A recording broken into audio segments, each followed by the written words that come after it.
Babu, hi everybody. Babu, hi. Sorry we're a little bit late. We've had some technical issues, but it hasn't started yet. Just about to. She's about to serve. First serve. Go, Alex. Oh. How are you guys? You're all a bit nervous. It must be very early morning for you, so I'll try and be quiet. Alex wins the first point. So our technical issues are because the software for the scoreboard, which is OBS, has gone down. No one on this planet at the moment, I don't think, can get it to work. So we're having to just tell you what's happening. And Alex has chosen to serve first. Players just started. They've shared the first 2 points. It's 15 all in this third round clash between the superstar, Alex, who is playing 34-year-old Magda Lynette from Poland. They're very, very close in the world rankings, just a few spots between them. Alex with the slightly higher ranking going into today's match. And she's just put away her first winner of the match, a forehand from the service box to take a 30-15 lead in this first game, this opening game. These two have met 3 times before. Linette holds a 2-1 head-to-head record over Alex, but as we all know by now, Alex won their most recent match in Auckland in January in straight sets. So she's got a great chance of making the 4th round in Miami for the 2nd year running as Linette goes long again. So we're just catching our breath here after quite an eventful 2 hours because we got ready really early and got everything working, and then the scoreboard just died on us as Alex serves 40-15 up in this first game. Good return from Linette. Alex goes long 40-30. We've had the neighbours in helping out with the software. We've had the brains of the street. And I'm afraid we can't bring it for you today, but apparently it is not our fault even. It's the software. So we will give score updates in the good old-fashioned way at the end of each game. At the moment, Eala 40-30. Yeah, she's serving, but I'm going to get Katie to hold up the game score. As Linette returns, Alex forehand cross court, Linette down the line, Alex down the line with the backhand. That's going to be an important shot today. This is an extended rally. Alex hitting great deep forehands. Linette forehand cross court. Alex tries a drop shot and just comes up short. We're back to deuce in this first game, opening game of this 3rd round clash. And the crowd, there's just been a shot into the crowd. They look like they're having fun. Evening match for them. Very early morning for you guys. Hello, Helen. Nice to see you. So nice for our neighbour to help. I know. He came in and he was inside the gubbins of our laptop. He didn't manage it, but he tried very hard, and we very much appreciate. We're very lucky. We live in a very kind neighbourhood. Juice. Pineapple juice.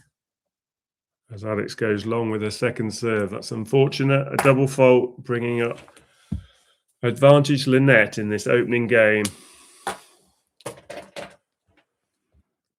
Really hoping Alex can serve well today, which will give her every chance of a victory. But she has to serve well as she serves good first serve, good deep forehand, now a chance on the backhand, and she makes it count. Back to deuce, saving that break point. Well done, Alex. Linette took that straight into the net. Let's hope Linette takes a bit more into the net. Can I help you with that, darling? It's not good, is it? It's not sorted. I will find something. I'm trying to do this. Oh!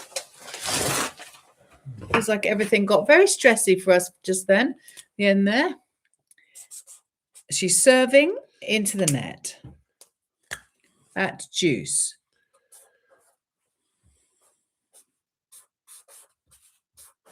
Second serve. Katie's taking on my role. Well, only I'm trying to help, darling. Yeah, I know. I'm just feeling. They're going. Oh, she's gone down the line, and Good shot from Alex there. into the net from Lynette. So that's advantage. Into the net Eala. from Lynette. Linette, we need to do a bit of net. That would be lovely.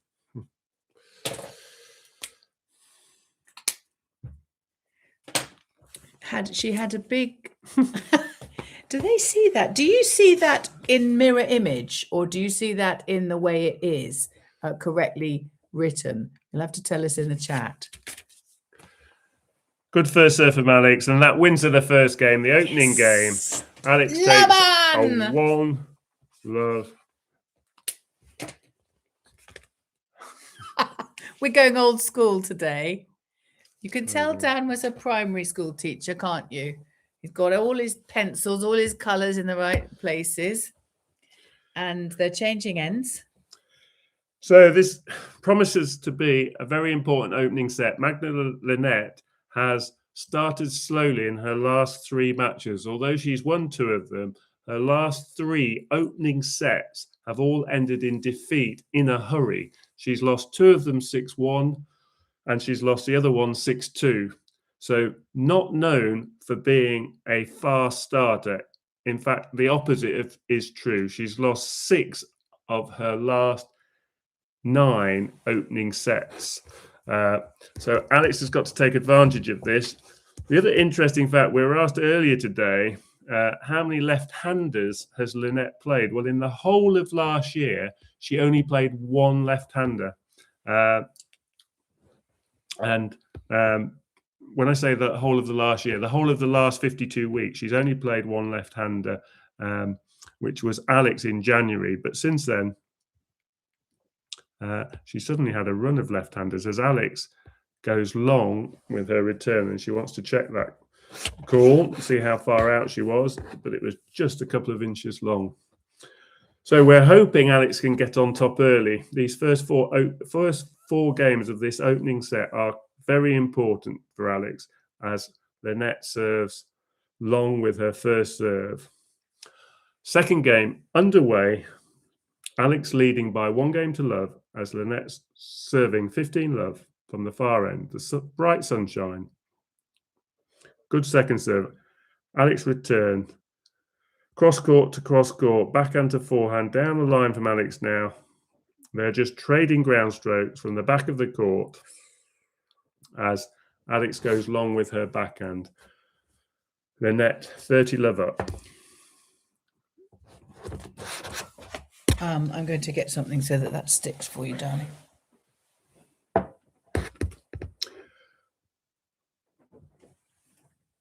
We're just coming at 5 o'clock in Miami. So bright sunshine as Lynette serves another good first serve. She does have a good serve, Lynette.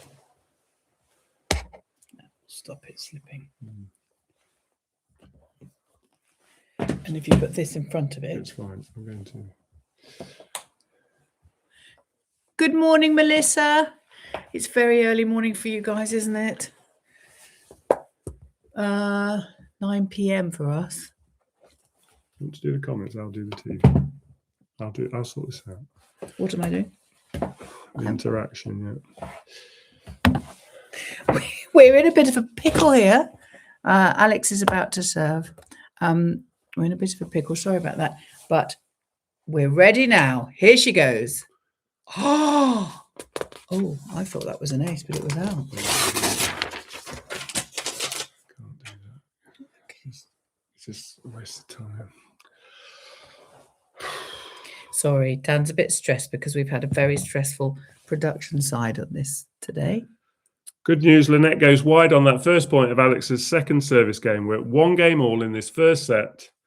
Alex serving 15 love up in this third game.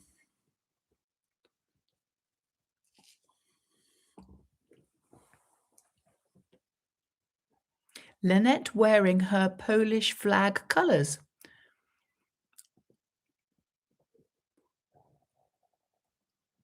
Alex going long with her first serve. Really important she gets in as many first serves as possible today.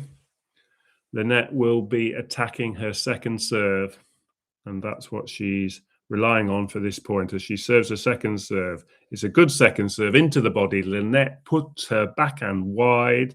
Alex 30 love up. Oh, Filipinos waking up. Hello, everybody. New watchers. Good morning.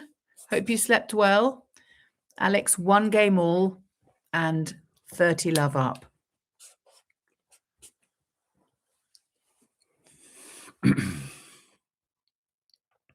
Good first serve. Alex going for a big forehand down the line, just missing. 30-15.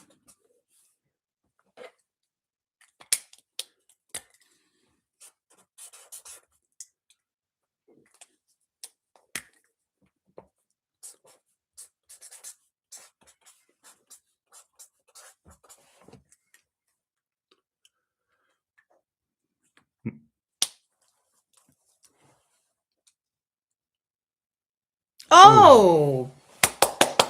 Great rally there.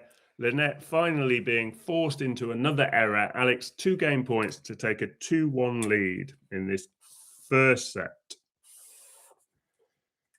I could have the other bit just changing overlay. Yes, you could. Want me to do it? Need some blue tack or some kind of tape. I'll go get some blue tack.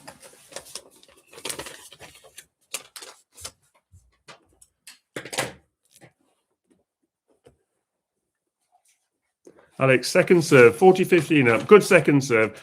Lynette returns. Alex goes for a big winner down the line, and that's a great shot. Her first clean down the line forehand winner, taking a 2-1 lead in this opening set. This is definitely a good opportunity for Alex. Lynette has yet again started slowly in this match. She's made quite a few unforced errors.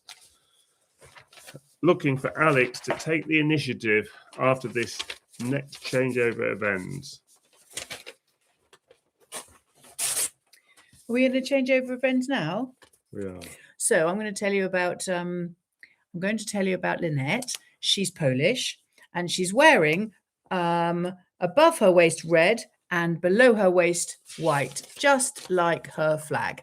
Świątek, of course, Świątek, who she beat the other night, also Polish. So that was a bit of a local derby, as we call it.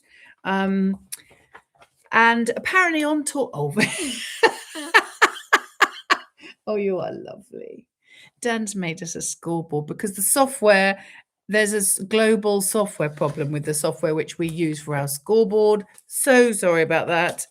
It has caused us a little bit of stress in the last hour.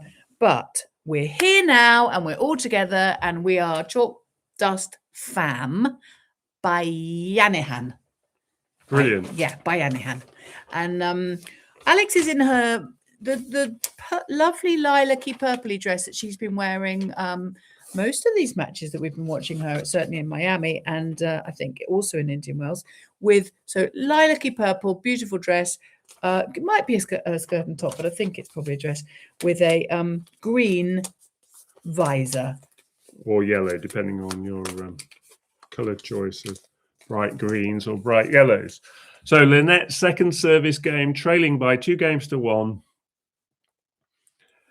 Let's see how Alex returns on this game. Lynette missing her first serve. Early signs are good for Alex today. Lynette not quite firing yet. Let's hope it stays that way as she takes on her second serve. Alex, great return. Got on top of the forehand. Down the line winner. The second down the line winner she's hit. That's great to see. First point to Alex. Love 15 on the Lynette service game.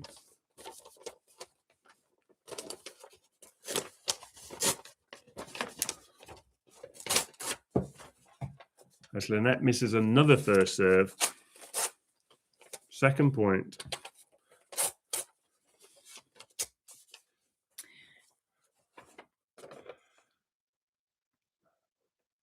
Good return from Alex on the backhand side.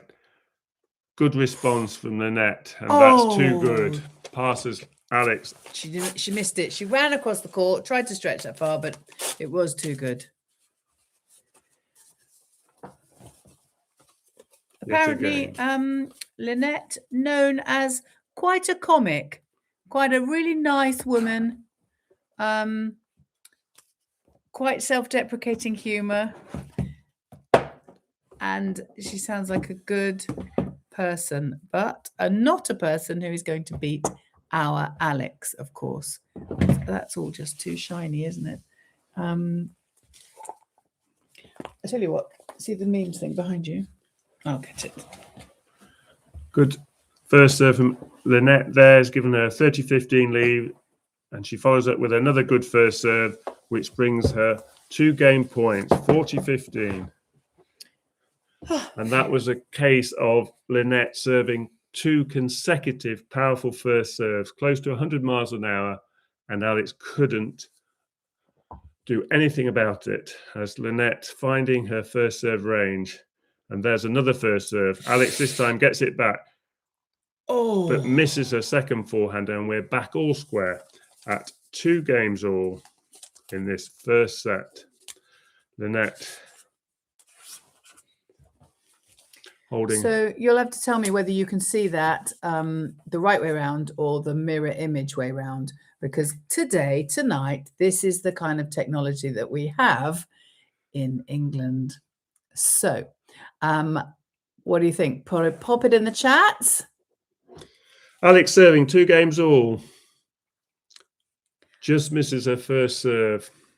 She thought she'd hit an ace there, but it just went 2 inches beyond the line. Umpire signalling that was the case. Alex second serve. And unfortunately, that's her second double fault.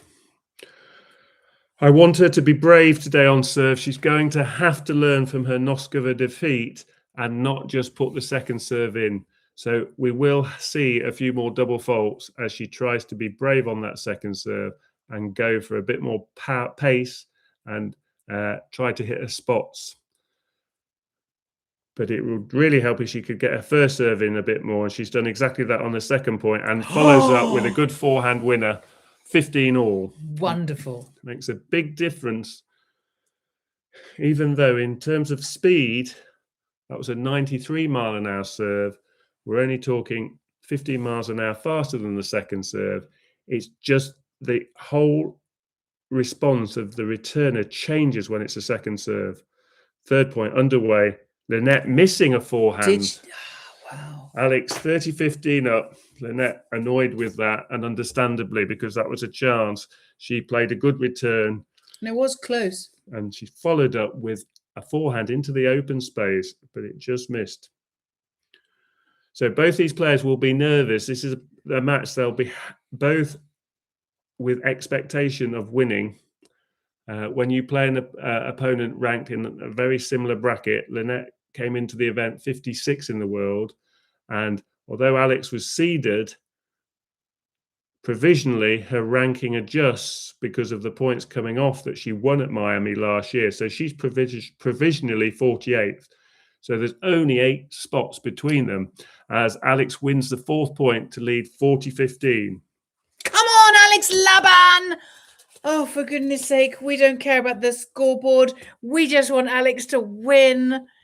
Oh, thanks all for coming over to see us, to see Chalk Dust Fam. I know how early in the morning. I suspect you're all off cooking your breakfasts. And Alex serving 2 game points to try and take the lead for the 3rd time at 3 games to 2. 40-15 up. Second serve, having put the first serve in the net. Alex serves a good second serve. The net goes long, and we are at 3 games to 2. You wrote that before it happened, Daniel. Coach Daniel's been predicting. So they're sitting down now, back at either end. In fact, we can keep that. We can keep that there as we talk. So what we're going to expect here is a real pacey match. This match is going to fly by. We would have been in the first game if it was Laura Siegmund. Those of you that joined us 2 days ago. But the human rain delay was put out of her misery with Alex's great patience. And today is going to be the opposite. This match is between two fast players. They both get on with it. No messing about. They don't need the 25 seconds between points. And you'll see them playing quickly throughout this match. So after just over 20 minutes, we're already halfway through the first set. Alex has got a real opportunity because Linette is not a consistent player. Although she had a tremendous victory over Iga Swiatek, a lot of that was to do with Iga Swiatek. Iga Swiatek is out of form, really struggling with her game, and Linette played well, absolutely, and took advantage of that. But Alex will be feeling confident. She beat her 6-3, 6-2, lost just 5 games in Auckland on a hard court in similar conditions. So she will be expecting to do the same tonight. Linette now will be trying to hold serve for the third time. This match at the moment going with serve as Linette starts the 6th game serving from the near end. Good first serve. Alex doing well to get that return back, and Linette puts it in the net. Her name is not Linette for nothing. Exactly. But this is what I expect from Magda Linette. A lot of hot tennis winners, but also mixed in with a lot of mistakes. Not dissimilar to Yastremska in Indian Wells. The highs and lows of the Polish tennis player's game. Some very good, some very bad. Linette, second serve, good return. Oh, what happened? So close. Net.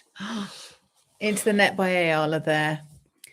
Alex just missing again, trying to take the ball early. This really reduces the time the opponent has to get into the right position to play a good shot. So it's the right tactic to try and take the ball early as Linette misses. So if you are watching this match, you'll notice how close to the baseline Alex stands for return. And when Linette's serving her second serve, she's inside the baseline, taking the ball on top of its bounce early, getting on top in the point, hopefully, which she's doing here as they extend into a baseline rally. Linette hitting a good forehand, though, to close out that point, 30-15 to the pole. To the pole.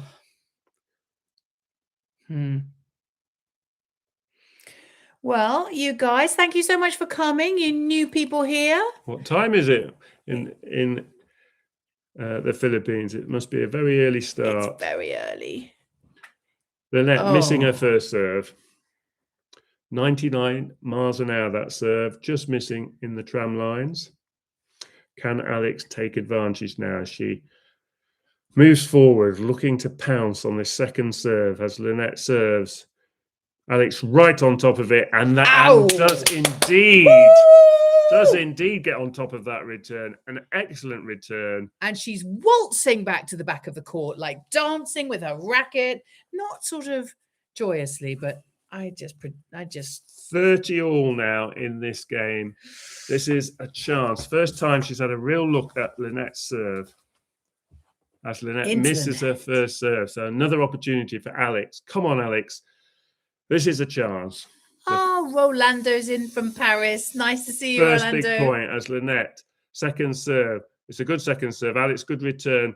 Linette, good. Oh, it's backhand to backhand, cross-court backhand, and she's just mistimed her forehand. Unfortunate there from Alex as Linette got back into that point after another good return. This is a good sign. A bit of a loopy shot, that one. Alex, at the moment, I would say, is playing the slightly better tennis, but she's got to try and get it on these big points, play some of her best tennis on these big points. As Linette, 40-30. Can Alex get this game to juice? Another good return. Linette goes deep on her forehand, backhand to forehand down the line from Alex. Now a slice forehand, changing the pace. Linette comes to the net, but Alex passes.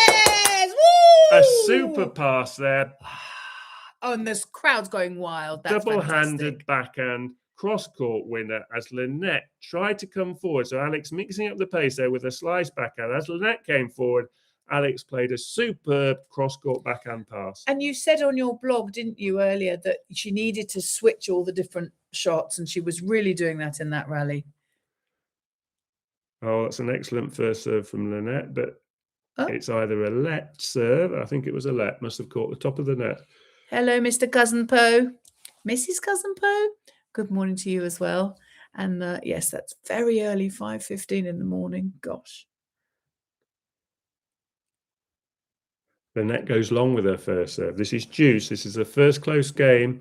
Alex has had on Linette's serve. First real close game. First chance to maybe get an early break in this match. Second serve from Linette. It's a good second serve. Good return. Oh, that's an excellent deep backhand as Linette plays a forehand winning volley. She had the whole court to go for there, didn't she? So, very, very early stages, but not a lot between these two players. Git gitan an laban ang agamag pakabala. Ha, pakabaha. That's what Helen says. And I'm starting to understand a bit of your Tagalog, but I don't have all of that. I got Laban, obviously. Oh. Linette wins the game point, and we're tied up again at 3 games all in this first set. Somebody tell me if they can actually read that, because sometimes when we put things on the screen, I know that you're looking at them in mirror image. So pop it on the chat for me, would you? If you're looking at it in real time or in mirror image. I mean, obviously in real time, which is whether it's the right way around or whether you can see gobbledygook. Vital 7th game then. Alex serving 3 games all. Good first serve, followed by a superb forehand winner. That was superb. The perfect way to play a service point. Good deep first serve, followed by an excellent, what we call serve plus 1 shot. A forehand from close into the net, over the top of the net, cross-court winner, into the open space. 15-love as Alex serves again.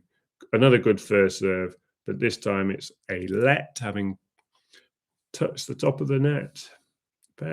Very, very difficult to see any deflection there, but they have a vibrator on the top of the net that tells us if it has caught the net. And lots of people are actually advocating that we just play the point, regardless of whether it touches the net, as in paddle. But that's for another discussion, as Alex plays a superb drop shot, then a backhand pass, and now she's got the open court. Yes! That was a lovely... Oh, I wish you could have seen that. Maybe you can see that. Maybe you've got another screen. And then the Filipino people in the crowd waving their flag around. So that was an example of Alex making Linette move to parts of the court she didn't want to go to. And she had her totally wrong-footed by the end. And that was one of your 5 points on your blog that you wrote, wasn't it? And your video that you did yesterday about... Using the angles on the court, That was it. Oh, into the net by Alex. 30-love up. 2 good points to start this vital 7th game. Second serve is nice and deep. Oh, just overexcited. She had a look at that forehand and just went too deep. 30-15.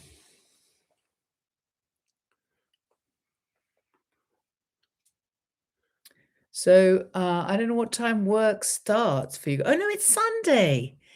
You don't have to, just church at 10, is it? What time does church start with you guys? We have a sort of 9:15, maybe 10 o'clock window for church here. As Alex gets her first serve in, she went for less pace with that first serve. Points underway, and it wins the point. Well done, Alex, as Linette just misses with her forehand, giving Alex 2 game points, 40-15. That was very close to being in, wasn't it? She's got a little midriff going on. I've never seen that in tennis before. So her little trouser, her sporty skirt. Alex serving from the far end, 40-15. This is a point to go 4-3 up as she nets her first serve. Now, let's see She's still looking composed. which side she favours with her second serve. Lynette's forehand is more dangerous than her backhand, and Alex does indeed go to the Linette backhand. Now she gets a short ball to look at, slices the backhand. Lynette goes cross-court, Alex goes cross-court. Lynette into the open space, but misses it wide. We're at 4 games to 3. Alex wins that good. vital 7th game. And we are going with serve in this first set. Alex served first, so she has the odd game advantage. But if it was a boxing match, you would give her the slight edge so far. Alex is playing slightly more consistently and winning her service games comfortably at the moment. That last Linette service game went to deuce, so hopefully the direction of travel suggests that Alex is getting on top and might break this next game. So not so many people in the room as usual tonight. Is it because we haven't got a scoreboard? Or is it because it's Sunday and everyone wants to be asleep? But lovely to see the ones of you that are. Please subscribe if you haven't already. It's great to have you as part of our Chalk Dust family. Oh, she's happy with that. She's giving it a fist pump. Oh, no, I'm keeping this. We should just keep half of them, shouldn't we? So that we can just move the numbers up. Yeah. Do you want me to get you some scissors? We're just doing a little bit of artwork whilst we're in the break. I'll nip and get some scissors. So yes, we're just keeping it real. We have a scoreboard. The software's OBS. If they're listening out there, what happened at 8:30 tonight in the UK? Because everything went down and we were scurrying around trying to get it to work, but it's just not working at all anywhere. So anyone knows the answer as to why? Would be helpful to know, but we'll certainly get it working for the next one. I'm sure it'll be something that will be fixed very soon as we start the 8th game. Lynette serving to try and draw level for the 4th time as she serves long. First serve. Good morning, Poe. Jean Poe. I hope Alex will win. Alex standing inside the baseline to receive the second serve. Lynette going for a big second serve, and I'm pretty sure that was wide. It was. Double fault. Alex taking the first point in what could prove to be a crucial game. Can she get the first break of the match and give herself a great chance of winning this opening set? Lynette, love 15. Oh, look, we're getting lots of hearts pumping up the screen. That's very lovely. It's a good first serve. Alex, though, timing her return well. Into a baseline rally. Lynette, backhand to backhand. Alex, forehand down the line. Just gone long with that. Did it? It's 15 all. She looked a bit surprised by that, and I was too, if I'm honest. That's where you can just read the tennis player's body language, and it tells you that the player's just missed, unfortunately. 15 all. This is a very winnable match for Alex. I'd like to see it make more returns, make Lynette do something special rather than making the errors, but it's coming about because Alex is trying to take the ball early. She's standing inside the baseline. It's the right play, but it comes with high risk. It's courageous, like Alex. Lynette, 30-15. Another good first serve. Good return from Alex. She's starting to read the Lynette serve. As Lynette goes wide, 30 all, another opportunity, another big point on the Lynette serve. Come on, Catipanera. Come on, Alex. Let's find some good returns at the end of this game. Oh, it's exciting. As Lynette trying to find a first serve here. Both players know the importance of the first serve, especially in Miami. So it's a good first serve. Alex, though, read it, got her forehand there. That was close to the baseline. Lynette, with one of her trademark big forehands, finds the corner, wins that point to prevent Alex having a look at a break point. We're at 40-30, a point to get to 4-all for the Polish player. Alex has got to try and get her ground strokes 2/3 of the time on the backhand of Lynette. Avoid the forehand for the majority of this match. And then use the forehand side to keep her honest, to keep her guessing every so often, but not Linette not down, 40-30 up. not too short in the court. Good return from Alex. And Lynette into the net. can't cope with that return. With pineapple juice. It's going to be So pineapple for the juice. second service game in a row from the pole, she is under pressure at juice. What juice do you think they make in Poland? I don't know. This is the tennis juice. Is our friend in with all these different juices? No, he's not. I am. Lynette serving at juice. Good first serve. Alex does well to get it back. But stays ready for the forehand. Good. Now she's got a chance. Excellent. Yes! That was a wonderful cross-court, fast as you like. Break point. And there we see for the first time frustration from the 34-year-old Polish player. I did say in my pre-match notes that if you get on top of the Polish player, she does get frustrated. She does show her emotions, and she did there. She gesticulated to her team in the corner for the first time. This is a big point. Break point for Alex. She makes a good return. Can she do? Yes, great backhand. Yes! Woo! 5-3. 5-3. That is a really important point. What I know Dan's the coach. Even good. I know that is an important point. And Dan is going to change the scoreboard. And here it is. High tech, keeping it real, wholesome software. Eala 5, Linette 3. Oh my goodness. This is just, imagine. Oh, she's going to get the first set. She is. Alex serving now for the first set. This would be exactly the same outcome as in Auckland if she could hold here.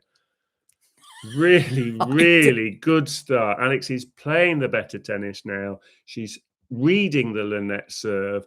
If she can maintain some good first serves in this game, I'm very confident this will be one set to Alex as latecomers coming into the crowd are being asked to sit down. Mr. Coolfurdo, you don't know that earlier on we basically had a software crash with our scoreboard. We've usually got a scoreboard if you haven't been before. If you haven't been before, do like, subscribe, join our family of Alex supporters and with the Pinoy Power. And we've done our own little high-tech one. Next game, don't you worry, we'll have it back. It's the start of the crucial 9th game now as Linette goes wide. Alex was right on top of that line call herself and indicated how close it was with her racket, but it was just wide. So 15-love, the perfect start to this crucial service game that can win her the first set. Oh. Alex looking very, very focused. She's brilliant at maintaining and sustaining her intensity. These opportunities to get to a 4th round of a big tournament. It's Maiden Go Lucky. Hello, again, Maiden Go someone Lucky. ranked 56 in the world do not come around very often. This should be a seeded opponent tonight, and Alex is not playing the expected seed. Instead, she's playing the 56th ranked player in the world, and Alex hits another super forehand. She's really liking the balls that Linette is giving to her. She likes the quick speed of play, and she likes to take someone on from the back of the court. This is a good matchup. I'm really, really seeing Alex playing a better game today. This is a better standard of tennis than she played against Siegmund. Siegmund was a disruptor, whereas Linette is actually giving her pace, which she likes. And at the moment, Alex is playing better. 30-love up. So this is good news. Hello, Maiden Go Lucky. Thanks for joining us. Alex hitting it. Oh, that's an unbelievable shot. Unbelievable. That was unbelievable. I'm going to tell you 3 set points for Alex with an unbelievable backhand. It was a good return, but she just absolutely powered that down the line. Now, look, guys, we're going to use the Pinoy power. We're going to breathe deeply. And let's just say a little prayer for her now because she's 40 love up. First serve into the net. Okay, that's okay. Just keep the faith. It's all going to be good. So this is the second serve. It's a good second serve. Lynette Into goes the to the net. We're halfway to the victory. First set to Alex. Where is my high 10? Woo! First set to Alex. Oh, we don't even need to ask her to laban because she just labans all on her own. Yeah, Linda is annoying. Linda. Who's annoying? I don't know. I think she might be saying Lynette. Lynette. Who's annoying? Well, we've now got sets. This is great. Our high-tech scoreboard has got sets on it now. Go, go, go, go, Laban. I feel like putting stickers around the edges and all the fun stuff because it's very primary school fun. Okay, so that opening set has seen Alex do something which is going to be really important for match victories at this level, this elite level.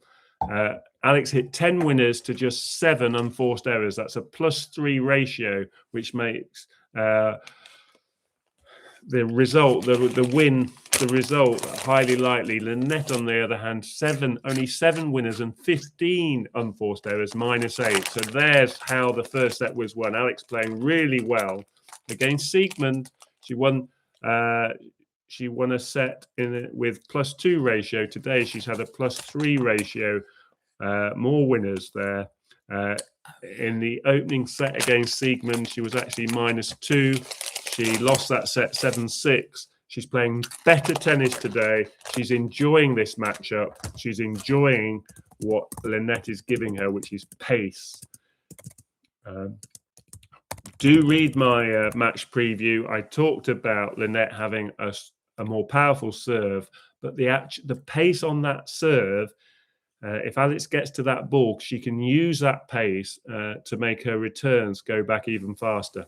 And that's what we've seen in some of the service games already in that set. So this is looking very good. I don't normally get very excited after just half the match. But in Auckland, Alex won the first set 6-3 and went on to win the second set as well. And it's looking good for a repeat here. And this is our tradition on the Chalk Dust podcast. We vlog or go lives. End of the first set, win or lose, we open the Boy Bawang. And that just always, so far, has helped her win. Yeah, much better today. Can see your reaction. Yes. So I feel really confident now.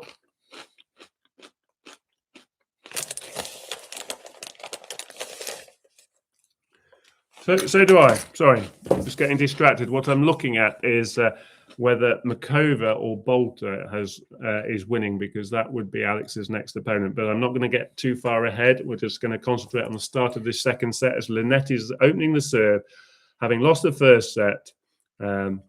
Alex winning it 6-3. Linette starts with a good first serve, 15 love. 15 love. First point to the pole. Boy Bawang, it's a bit early for you for Boy Bawang, isn't it? I woke early and slept again. Cool thirds, did you? Now looking at sunrise. Oh, can you send a photo of your sunrise? I took you guys to the sunset here the other night.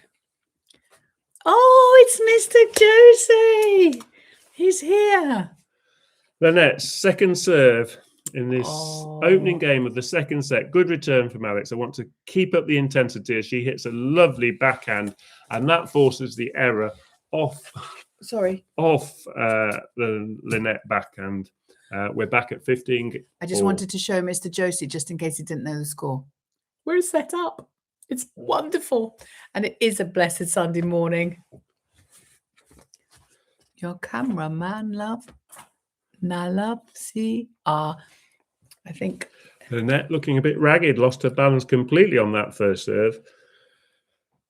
Yet again, missing it. Her first serve is just not firing at the moment, which is good news for Alex as she gets another look at a second serve return. Lynette serves the second serve. Alex, good backhand return deep. Alex plays a nice low slice. Lynette can't manage. She can't handle the mixture of first the slice and then a deep backhand. Alex taking that third point, 15-30. This is another opportunity. This is the third service game in a row where Lynette has been under pressure. She's switching it up, just like you said in your pre-match interview thing. Not interview, vlog. Lynette missing her first serve. She's rattled. Alex got to keep on top now. Don't let this momentum go. Keep hold of it. Get this match won. Second serve is a good second serve. Fair play. It was a great serve. Very sharp angle. Right into the corner of the service box. Alex, Melissa. And Alex was caught out there. 30 all. 30 all. Another big point. Each one of these points could give Alex another break point. Can she take this 30 all point as Lynette looking for her first serve?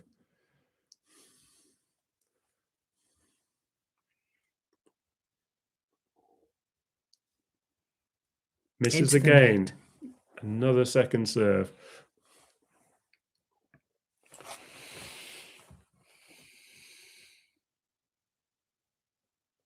She's struggling. I think she's struggling with the wind. The wind just getting up there. She's shaking her head. You would think. Lost her rhythm and then aborted the serve. Now she does finally have a go and no surprise. Double fault. 30-40. Alex has a break point chance at the start of this second set. This would be a perfect time to break again and not let Lynette back into this match. Oh, Mr. Josie's wife is going to the first mass and his eldest son going to examine college as seaman Gorspo. Wow. Lynette goes long with her first serve. So this is the second serve. Break point. Real chance for Alex. Come on, Alex. Wow.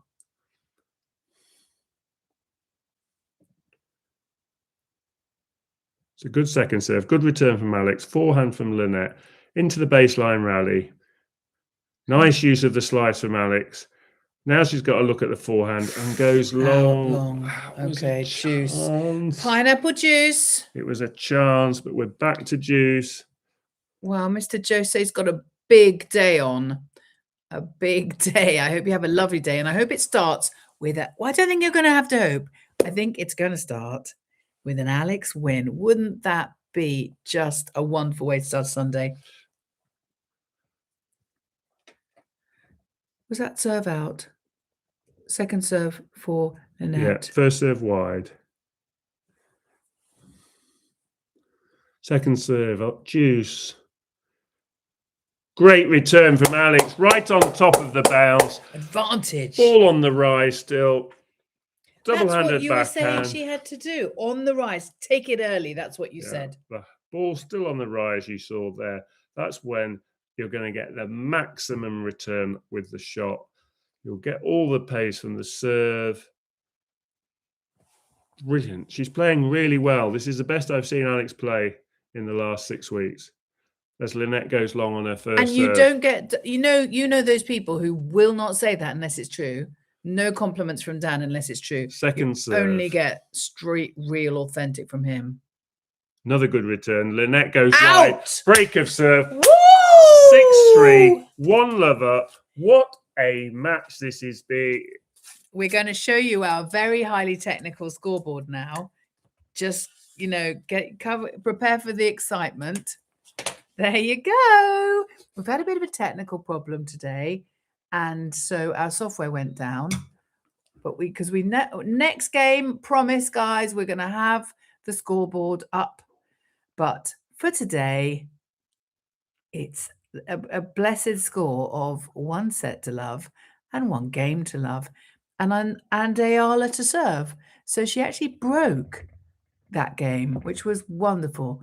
Fantastic. And she's looking her classic Oh, nice high fives. Oh, thank you. Yes, she's got her classic composure. She's looking. This is no nonsense for her. She's got a no nonsense face on. Alex serving 1-love up with a break in the second set, having won the first set 6-3. Another good first serve from Alex. Good deep return from Lynette and a good winner from Lynette. There's some of her best tennis in that point.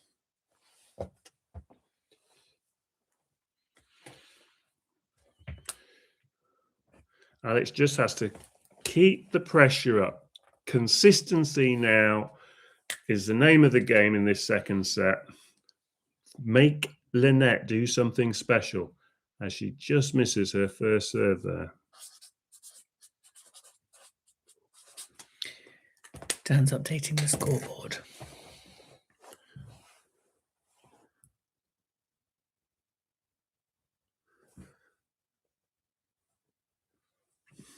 Second serve, love 15. Like to see Alex hold her serve again this game. Always good to consolidate a service break by holding your own serve. And that's a good forehand down the line. She's got a real chance now. She comes forward and plays a lovely drop shot. That's too good for Lynette. 15 all. Wonderful, wonderful, wonderful. Lynette pushed deep behind the baseline, which left a huge space between her and the drop shot that Alex played, and impossible for Lynette to get anywhere near that ball. And so it proved. Well, at least one person likes Coolford likes our scoreboard. There you go, if anyone hasn't seen it yet. 15 all. Alex makes her first serve. Cross-court forehand. Lynette goes deep, but far too deep. Long, beyond the baseline. Alex, good third point. 30-15 ahead. Alex does she jumps around like a little understated jig with her tennis racket when she wins a point. It's rather sweet.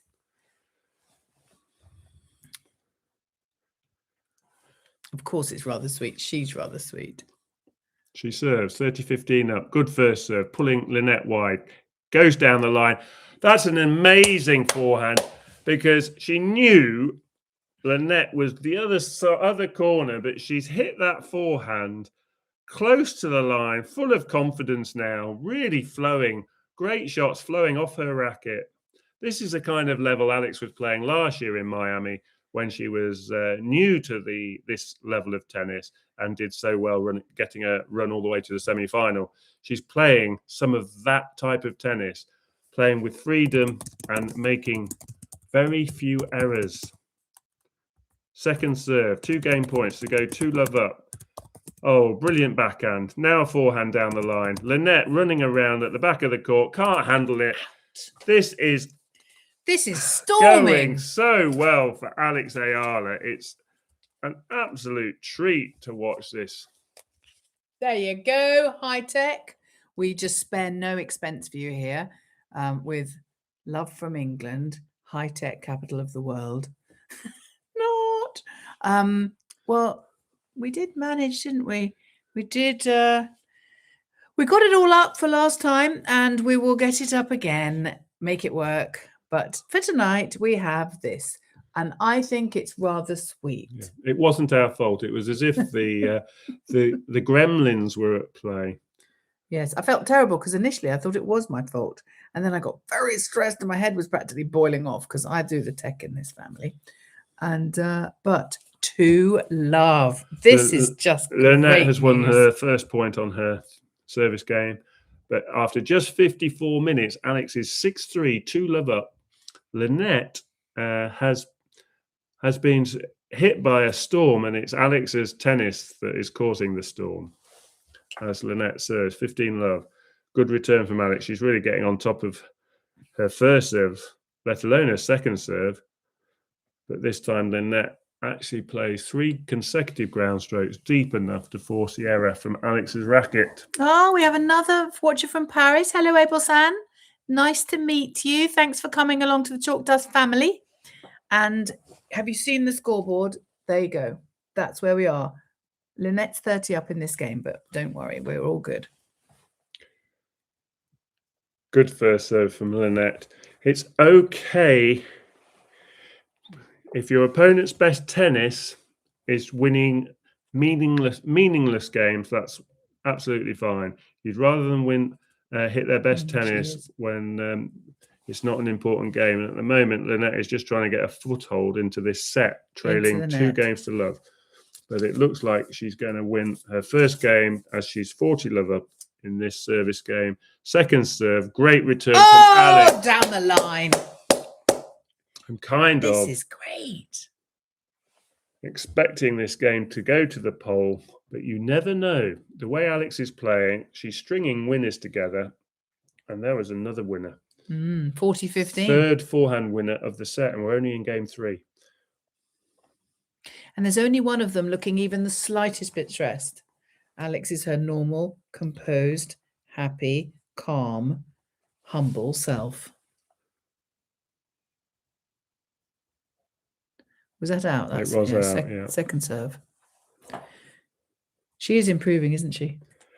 No, she's just having a better service game, but it's not over yet. No. Oh, just missed with the backhand. It is over now. So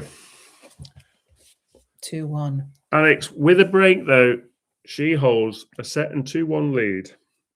And I do now have news of who awaits the winner of this match. Oh, do you? Who is it? As Carolina Mukova has won through to the last 16 in this section of the draw. So the number 13 seed, the Czechoslovakian player, and also a winner of an event earlier this season, because she won in Qatar. Oh. Well, to be honest with you, I'm quite relieved. The second event of the Middle Eastern swing. So another very good player awaits the winner of this match, as Lynette is now having treatment on her lower back. And we were talking earlier, Dan and I, because if the other girl, Katie Bolter, had won the match against Makova, she's British. And we were like, well, we're quite clearly massive Eala fans. And Katie Bolter, we didn't think she'd win. And she may be British. And we, obviously want to support her because she's British. But she's not very good. And so we were like, oh, we're going to feel a bit conflicted. But in a way, glad we don't have to feel conflicted in the slightest. Because Makova was the victor in that game, which isn't surprising because honestly, Katie Bolter doesn't win very much unless she's her opponent is injured. Is that unfair? That sounds really harsh, doesn't it? But it's kind of true. We do watch a lot of WTA tennis. So it looks like Lynette has not just taken this changeover time. She's had the assessment from the trainer and is now extending it, and it's something like 3 minutes now for the physio to work on Lynette's issues. And I'm not quite sure whether it's her left hip or her lower back, but at 34 years of age, as I said, she did achieve an incredible victory over Iga Swiatek, but it would have taken a lot out of her, both physically and emotionally. And I don't know whether we're seeing that looks like a glute issue. Some issues She's from got that. An elbow into her gluteus maximus is what we call it, and then she's manually moving her leg from the knee down to. And I think physios do that, don't they? I don't know. This if ever there's lightning strikes twice. For those of you who were watching us last week or last event over nearly 2 weeks ago now, but in Indian Wells, at this point in the event, Alex's second match was against Coco Gauff. Alex won the first set and was 2 games up in the second set, and Gauff had an issue with her left arm. The trainer couldn't resolve it, and she retired at that point. And here we are, 2 games up. 2 games up in the second set, having won the first set, and Alex's third round opponent for the second event running is having physio treatment and a medical timeout. It would be quite a coincidence, wouldn't it? Wouldn't it? And Melissa Nickdow is watching over from Dubai. Good morning, Melissa. I know it's really early in the morning for you. It's sort of like 1:48, very, very early. What is a good time? What is a good time? 10 in the morning, isn't it? Although on Sunday that would be church. So, and so we just hope that we pray for your peace and some safety, and that you feel that you're in a safe place. But you are here and welcome, and we embrace you in our Chalk Dust family. Thank you for coming.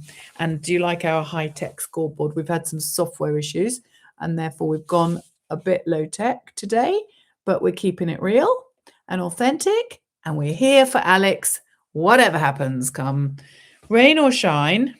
There we go. Look. So Lynette's still having physio work on. It's amazing how long 3 minutes is, isn't it? When and Mr. Edison is here. Hello. Watching intently with the physio doing all kinds of manipulation. So this looks like a significant issue for Linette. I hadn't noticed a huge amount of movement issues. I'd noticed a lot of great play from Alex. Lynette's been mistiming her shots, but she's also being made to chase around the court from Alex's variation. Great returns, but Physio's time is up. Linette has to get on with it. So it'll be interesting to see how she moves in the next couple of games. Another big game coming up for Alex. Keep on top. 2-1, serving now as the match gets underway. And we've just goes long with her first serve, second serve. We have people here from Quezon City, from Paris, from Dubai, Italy. I think. Okay, so it can't all be 6 a.m. then. No, all different times. First point underway, and they're both playing from the back of the court. Alex hitting some great forehands. Linette just getting that ball back. Another good backhand from Alex, and that one's gone wide. Yes. First point to Alex in this fourth game. And poor old Linette, she is looking at, what is going on here? What can I do? She's thinking. And it's physical, her body language is saying that as well. Oh, nice to see. Thanks for the live stream. You're so welcome. We had an issue with this, with the software, but never mind, we're keeping it real. Thanks for coming. And thank you for everyone who's subscribing, because we really appreciate it. Good morning, guys. Alex serving, 15-love.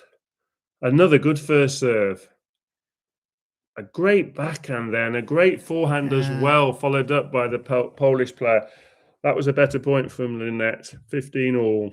But to date, her best tennis has only come in snatches, 1 or 2 points at most, followed by a lot of great tennis from Alex, forcing errors from the Linette racket. 15 all. First serve into court. Great backhand. That brought out a yelp of what was that, Katie? I don't know. It was a yelp of delight. And Mr. Eduardo, don't worry, you're allowed to not come for a couple of days. We forgive you. It's fine. 30-15. Love it when you're here. Oh, she's happy herself with that shot. That was a real high. It was a fist pump, but it was a high one she gave. 30-15. Eala serving for the third game. Or for the fourth game. Good second serve. Nice and brave with that second serve. Slight mishit forehand. Linette not doing a lot with her backhand. It's trading shots. Now a slice. Ooh. Just too long. It was close though. It was. That close. Needs to keep the momentum though. Your tennis instinct kicks in here. Linette was struggling, went to that last changeover of ends, was thinking about how her body was feeling, and Alex has to keep making Linette have these negative thoughts that she's not in a good place today. 30 all. This is a big point. Backhand to forehand. Linette staying in the point.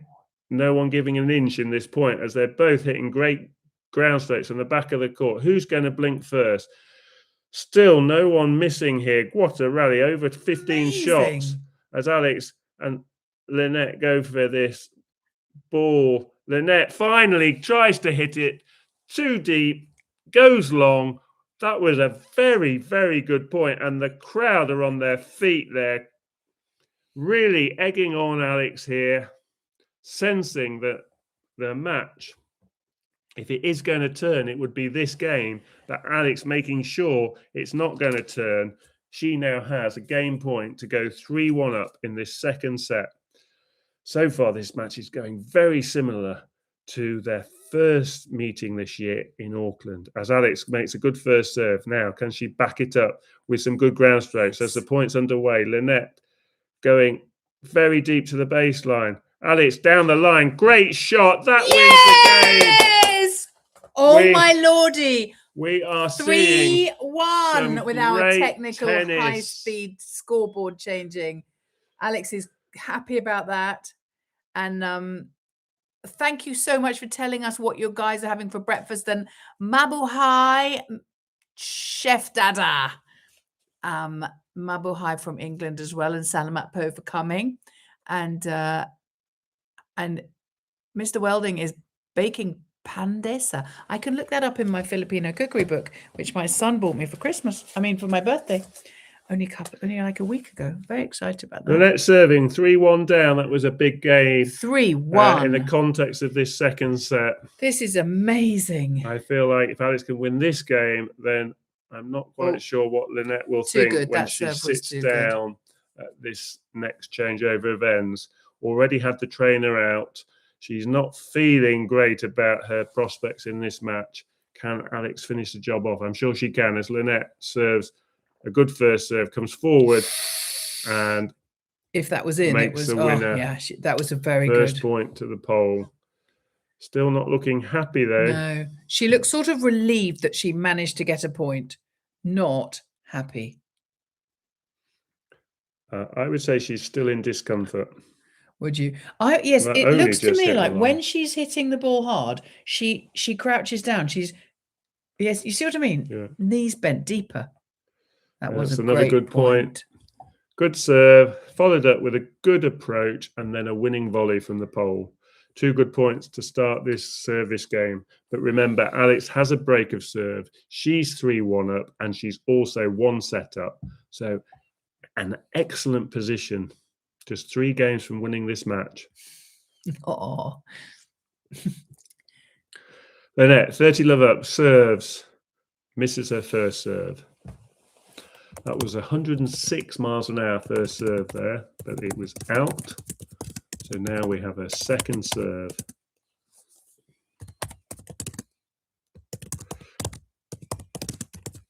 Alex, tried a cheeky drop shot off that second serve. Feeling very confident, but missing that return. So it looks like Lynette is going to hold this service game,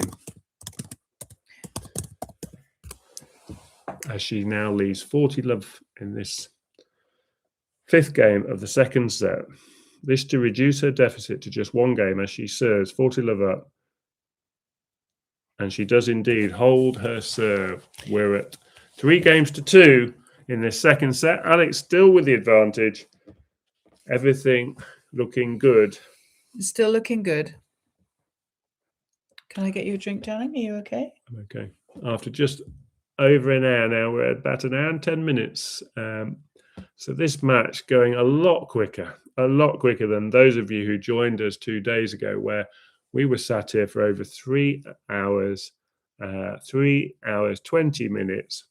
But it just shows you when the players get on with it and don't spend 30 seconds wasting time between points, how much quicker the match goes. And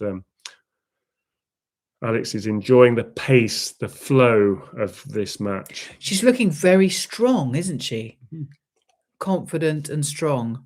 And that gives us confidence and strength because, yeah, she's doing it. It's wonderful.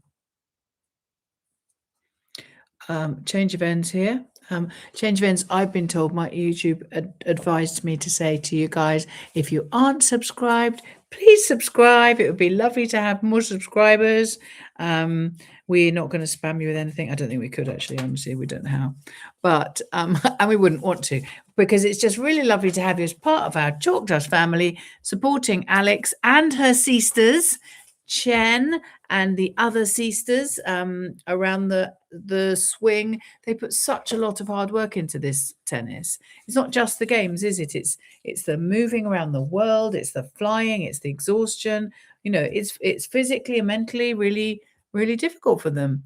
And so we just think they need our support, and they have it in shed loads, as we say in England. Don't Alex ask me what that serving means. then. Started this 6th game, serving at 3-2 up. First serve is good.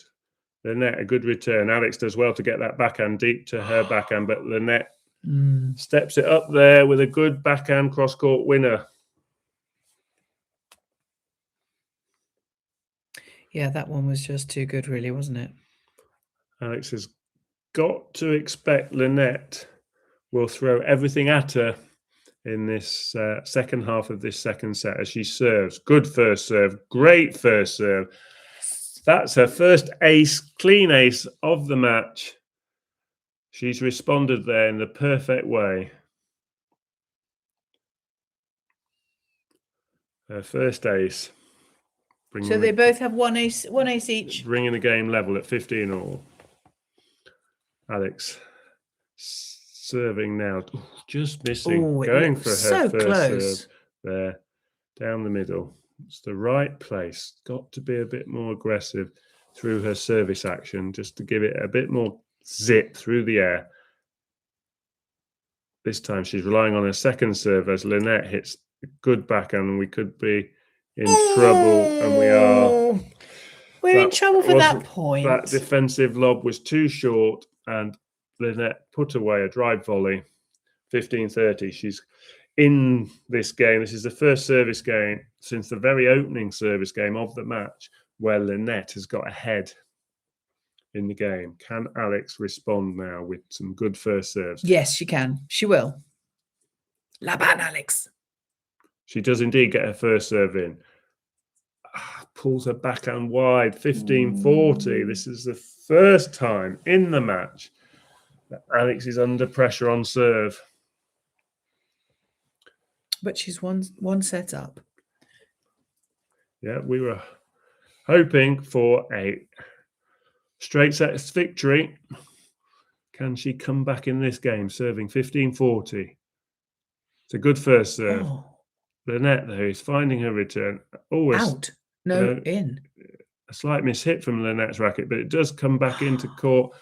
And unfortunately, Alex makes one of the few errors, and we're back on serve in this second set, 3 games all. There we go, 3 games all.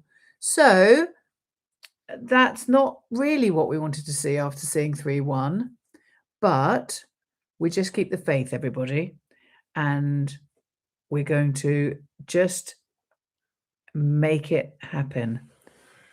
Yeah, I think you're referring, Joss, to using the trainer as a delaying tactic. The actual pace of this game is going very quickly. So once the points are underway, each game is being played in a good pace. It was just whether Lynette brought that trainer on at 2-1 down to try and shift the momentum. Yes, it is a tactic used by professionals.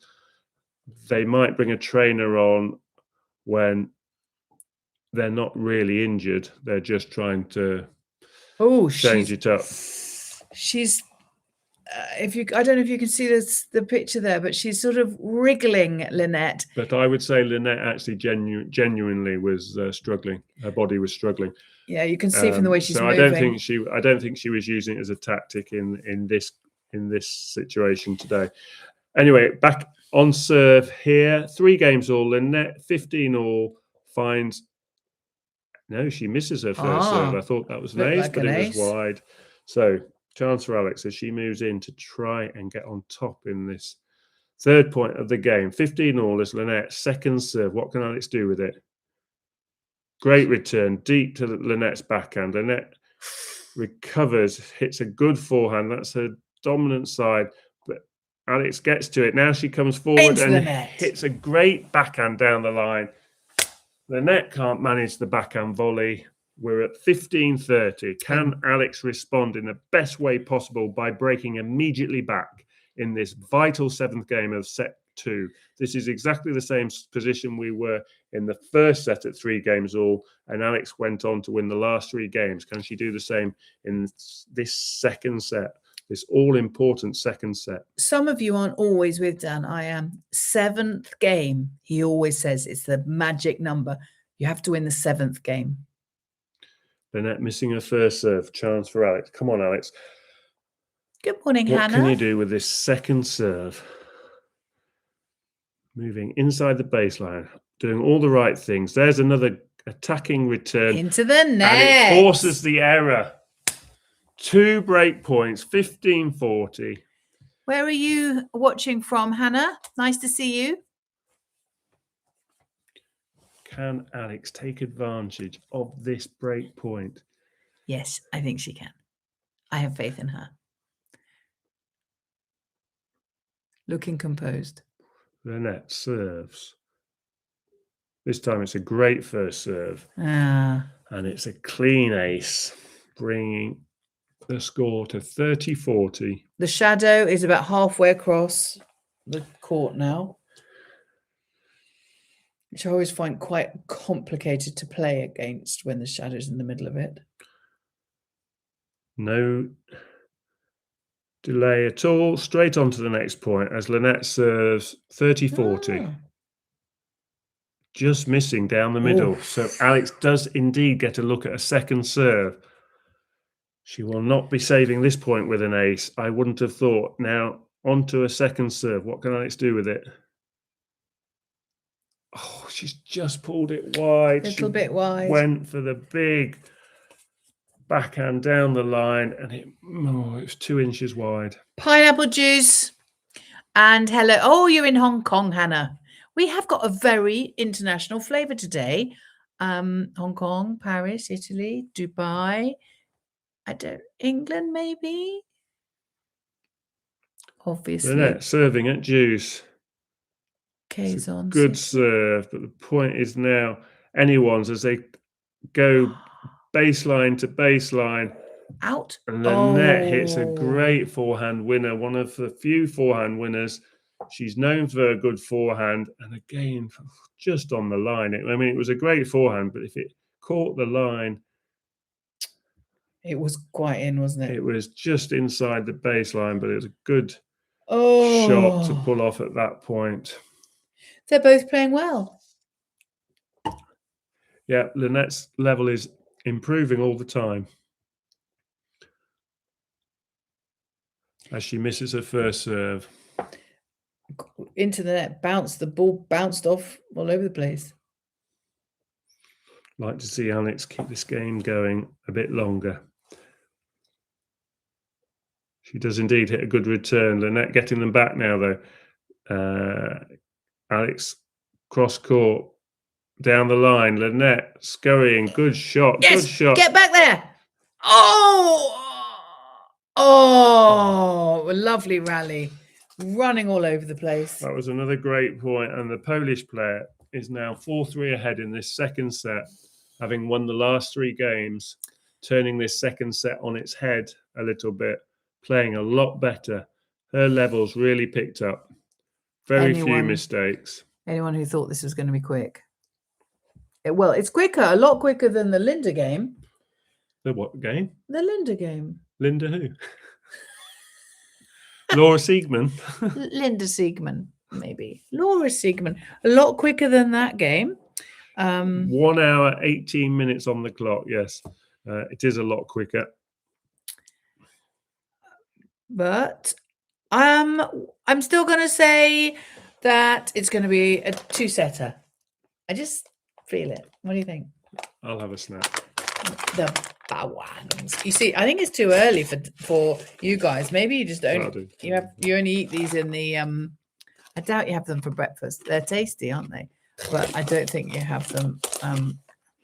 But they are our lucky snacks. When we crack them open, she gets a little kick of goodness. So we've got our flag out. We've moved the flag, changed studio room, changed the flag. But the bunting's still in the other room. So they've had a little sit down. She didn't get any medical attention this time, and they're both of them off to off to start the next. Yeah, Alex serving to tie this match up at 4 games all in the second set. Let's hope she can hold her serve as she serves. First serve is a good first serve. Lynette getting the ball back now, though, making Alex play. And Alex over-pressing on her forehand side, puts it long. She needs to settle back into this and find some of her best tennis now. Love 15. Good morning. Good God morning, because it's Sunday. Yes. Alex serving, love 15. Another good first serve. Now, what can she do with that backhand? Excellent shot. Put it there. That was great. That was the Bawang Boys. Hello, Mr. Merla Coronel. So nice to see you again. Thank you for all your comments. You know, you guys, we are, when we make the videos for you, it's so lovely the way you all just respond so much and you know, all the comments that you make and the appreciation. We love it. It's lovely. Alex serving 15 all, third point. Another first serve landed. Lynette goes for a big forehand and misses it. I don't like to clap a bad shot. Alex 30-15. But I'm going to clap a bad shot. It was just way out. Because Alex forced that, didn't she? That wasn't just it. She didn't just whack it out of the court. Keeping the pressure up. Good first serve. Good serve plus 1 shot. Deep to Lynette's. But forehand, yeah. I've had some of those corn chips. They always make your voice go funny, don't they? They are. Fourth point underway. Both players hitting well from the back of the court. Lynette going for the open space, but misses. Long. Alex, 2 game points, 40-15. Chance to make it 4 games all in this second set. Yes. Come on, Alex. I think God and his angels are with Alex. I think they are. And we have our resident vicar, Mr. Jose. Amazing. Who is bringing Hello, Jose. The blessings. Come on, Alex. She's played a drop shot there. Alex is there. Yeah! That's won the game. We're back all square in this second set. 4 games all. This is what we need. This is fantastic. So just that, what a difference one game makes to your, I mean, just think, for us, it makes such a massive difference. But for her composure all the way through this, she just keeps very, very calm. Well, we're getting closer. Love your accent, though. You are sweet. 8 points away. Alex is now just 8 points away. If she can string some really good tennis, this match could be over inside the next 2 games. Oh. But that's if everything goes perfectly. Let's see what happens as Lynette serving at 4 games all in this second set. Bit of a delay as there's some movement behind her. Mr. DHYD, I don't know what to call you, but we've got some software issues, so we've got our own. Lynette missing on the first serve. Authentic Alex will get a look at the second serve. Primary school scoreboard, keeping it real. It is very intense. This second set is very close now. Deep breathing, everybody. Second serve from Lynette. Alex on top of it. Good return. Oh, she's gone deep, too deep though. Tried to press with her forehand and it's just gone too long. The margins at this level of tennis, it's really very fine margins. Alex doing the right thing. Sometimes she's going to just miss, and that's what happened in that first point as Lynette serves. Second point goes long with her first serve. But as they say, play like a goldfish. Forget the previous point. Just move on to the next one. And she's doing great. Second serve from Lynette. Oh. Alex goes for another big forehand. I think that was a mishit.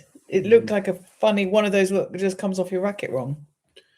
Yeah, she's very loyal to Every time comebacks. Yes, she does.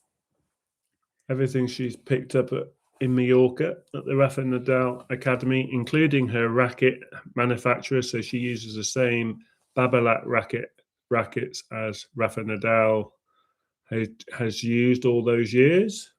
And unfortunately, I think she mistimed that last forehand with her Babolat racket as Lynette misses another first serve. Can Alex get back into this game? It would be good if she could win this third point.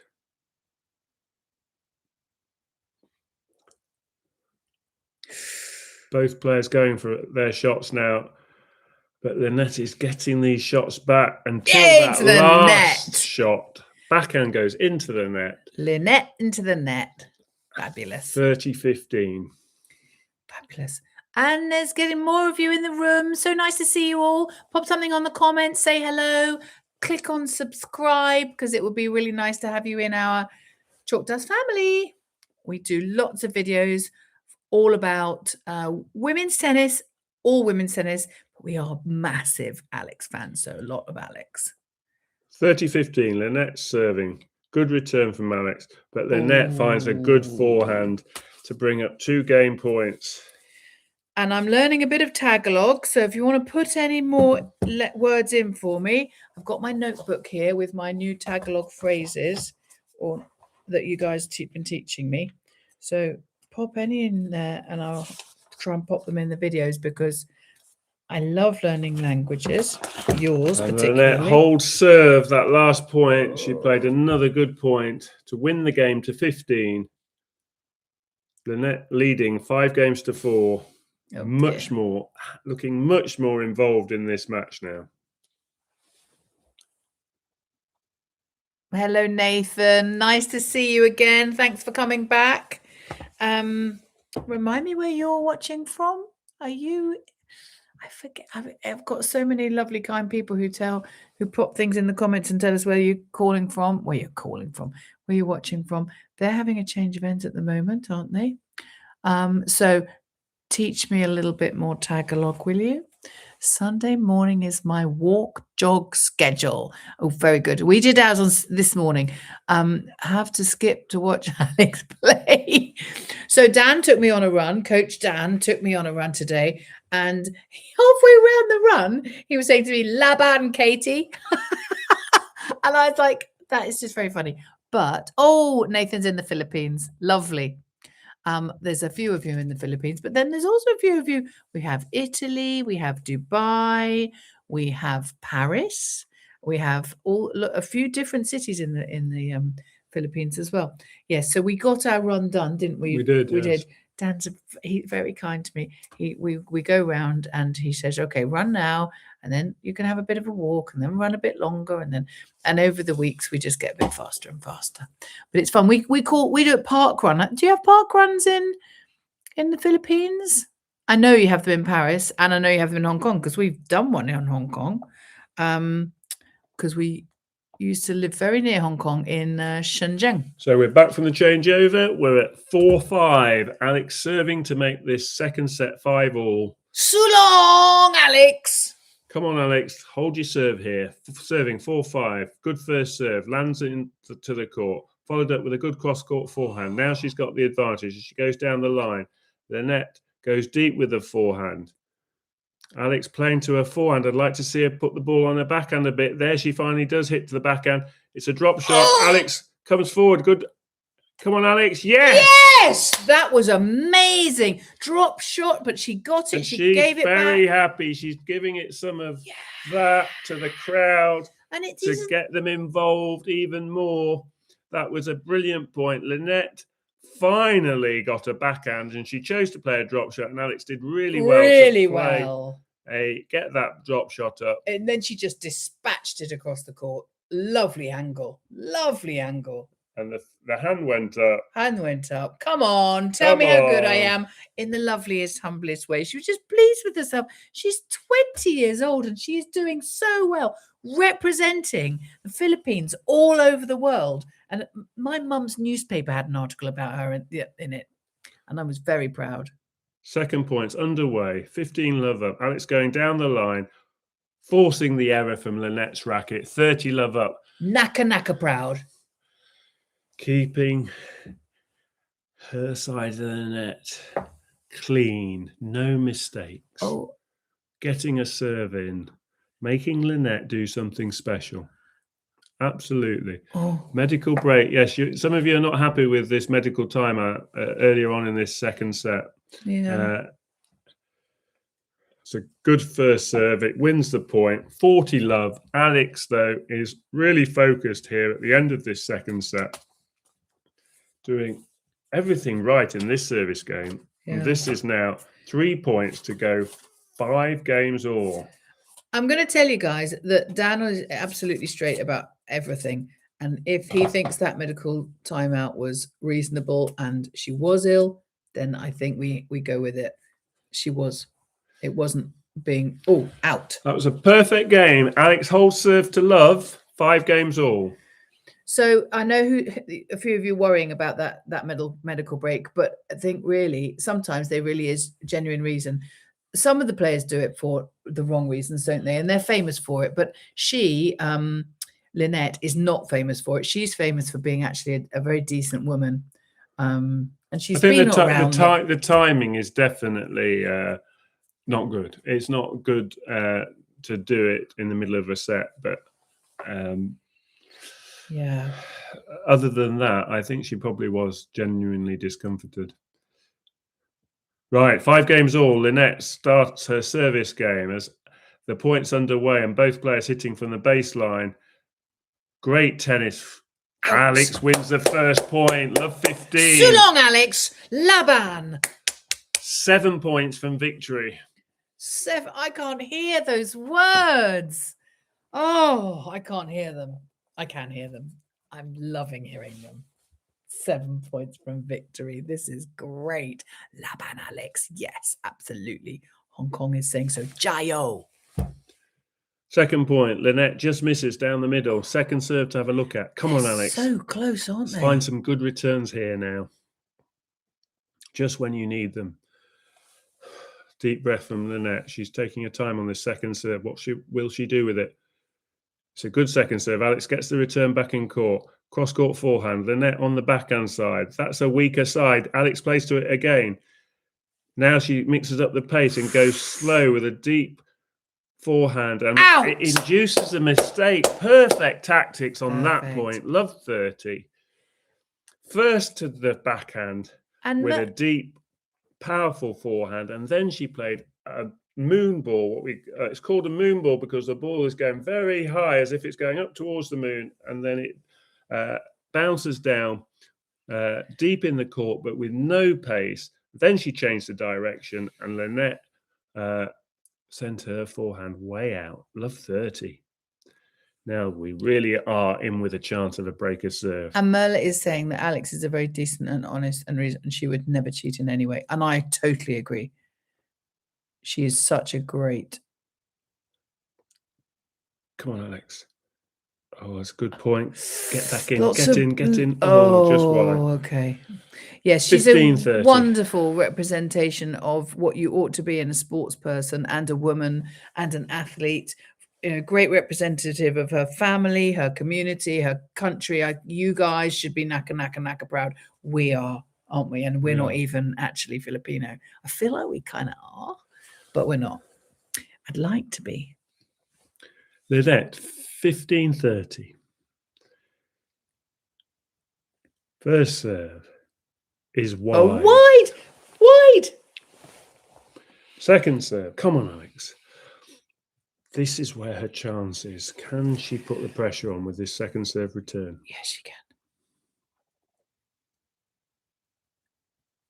Goes for a big return. She's missed it, I'm afraid. It's just gone long. 30 okay, all. 30 all. Okay. That was a good chance. Just didn't quite get on top of the ball. And sent it a few inches out. Gives herself a telling off. Hand focuses on this 30 all point. 5 all, 30 all. It couldn't be any closer this second set. As Lynette serves again.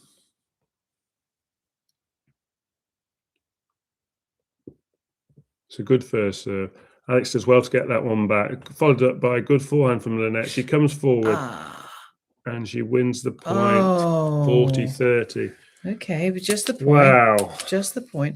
It's a long way to go in this set. We've had 3 points for the Polish player in a row. Really got herself out of trouble in this game. Come on, Alex, let's get this point. Take the game to juice.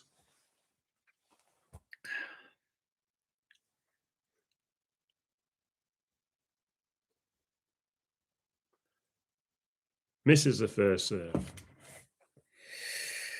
Oh, deep breaths, everyone. Deep breaths. 1 hour, 35 minutes on the clock. Are we going to a tiebreak in this second set, or can Alex take this game? As she gets a good return in. The point's underway. Linette on top, but Alex fighting back in this point. Good backhand, but I think it's just gone long. It has. Linette relieved to win that game. She takes the odd game lead and leads set 2, 6-5. Alex will serve to try and take this second set to a tiebreak. But she's serving for it. So she's in the box seat and Mananoloyan. That means we're going to win. That's what I've been told. We're going to win, honey. We are. Say it. Mananoloyan. Mananoloyan.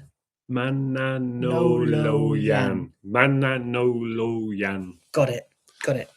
And the easier one is hatao, when she wants to hit it really hard. So we're about to serve, really big hard serve. Hatao. Yeah, we got that.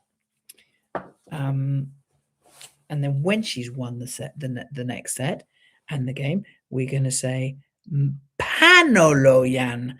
It's quite like mananoloyan.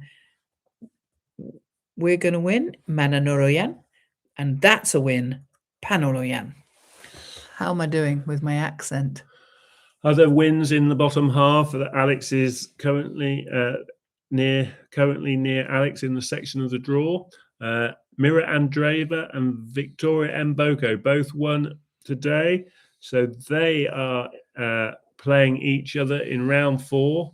And that one of those two could be a future opponent for the winner of this match and Karolina Makova. So I like Mboko. I think Mboko has this not as strong, but a similar spirit in terms of not letting if you lose something, you don't peck it down and lose everything. Okay, Alex now. She's composed. Ready to serve 5-6 in this end of this close second set. She's serving from the far end. She serves.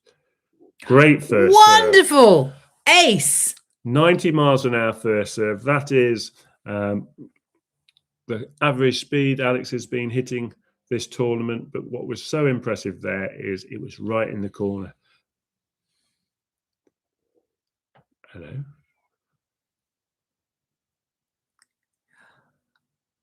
Still in or out? Yeah, she's won the first point. The serve I was talking about did happen. Yes, it did. But it must have caught the net. We're not hearing the let chord. But anyway, it's as you were. 15 love. Alex serving from the far end, trying to take this set to a tiebreak. Going for a first serve. That was 94 miles an hour, that first serve, just into the net though. But she's getting the speed on it. She's been in the gym, hasn't she, with her shoulders? Out. 30 love. 30 love. I was waiting to see if the second serve was in. Yeah, that was an 80 mile an hour second serve. That was definitely an example of Alex being braver on her second serve. Too many of her second serves were 70 miles an hour against Noskova, and that just won't cut it at this level. So but here we are, 30 love. Good to see her going for her serves a bit more. And another good first serve wins her the third point. 40 love. We do look like we're going to a second set tiebreak. Oh, you guys. What excitement here. Kang di Toto ang kerot balakang ni Magda. It only means Magda is cheating and pretended she's in pain. Haha. Delaying tactics again. Dan doesn't think so. He thinks, Well, yeah. I think the timing was a bit suspect, but I think she was genuinely feeling, her body was feeling it. 40-15. But whether you should use the tray, now that's down to the rules of the WTA. Whether you should use it, I think, is what we're talking about. Yeah. I don't think. I think they all know that. How can you prove if a player's genuinely injured? Of course, it can happen any time in the match, but ultimately, some players abuse that and others don't. As we're into the 40-15 point now, Lynette on top of this point, but Alex is hanging in there as she plays a defensive forehand, but Lynette puts away the backhand. 40-30. Lynette coming back in this game. We could do with a first serve, Alex, to hold this service game.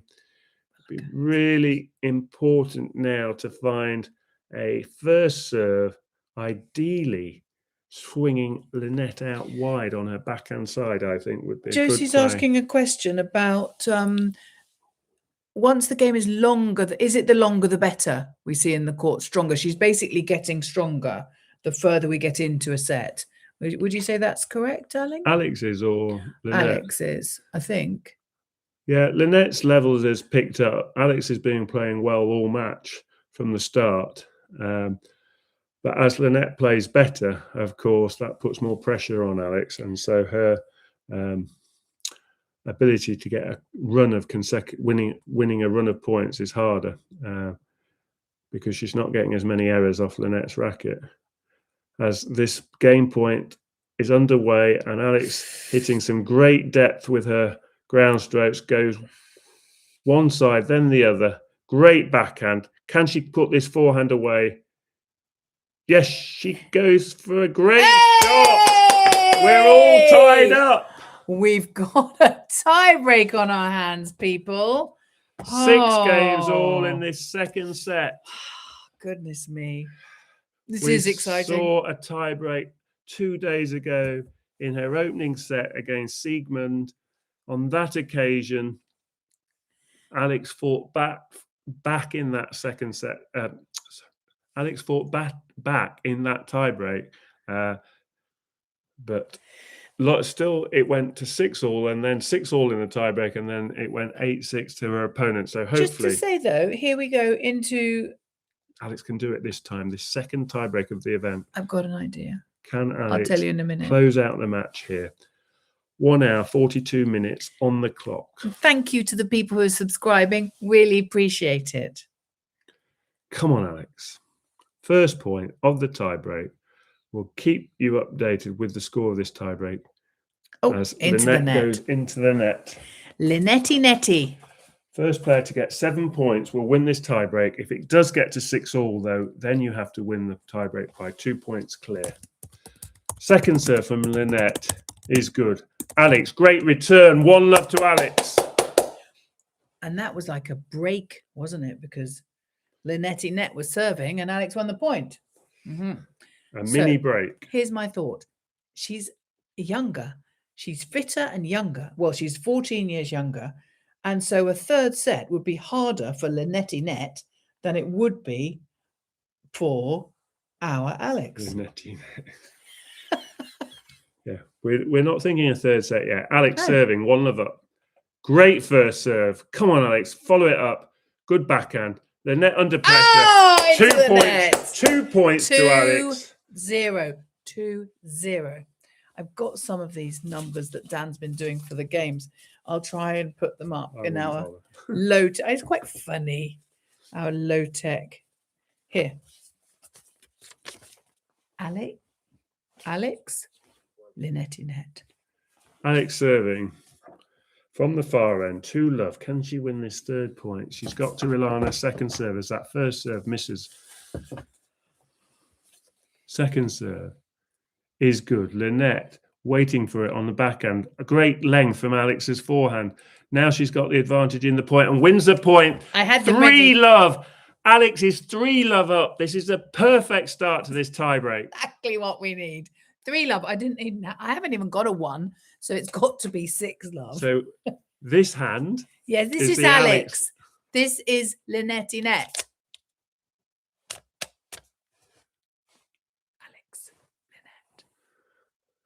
We've got 182 I people know, in the everyone's room. turning up. Suddenly, everyone's coming about along. the victory here, as Lynette serving really needs to find a good point, and she started this point well, but Alex hanging in there until she goes long with her backhand. Unfortunate. 3-1 to the point scorer. 3-1. Have we got a 1? We've got a 1. I'm sorry, guys.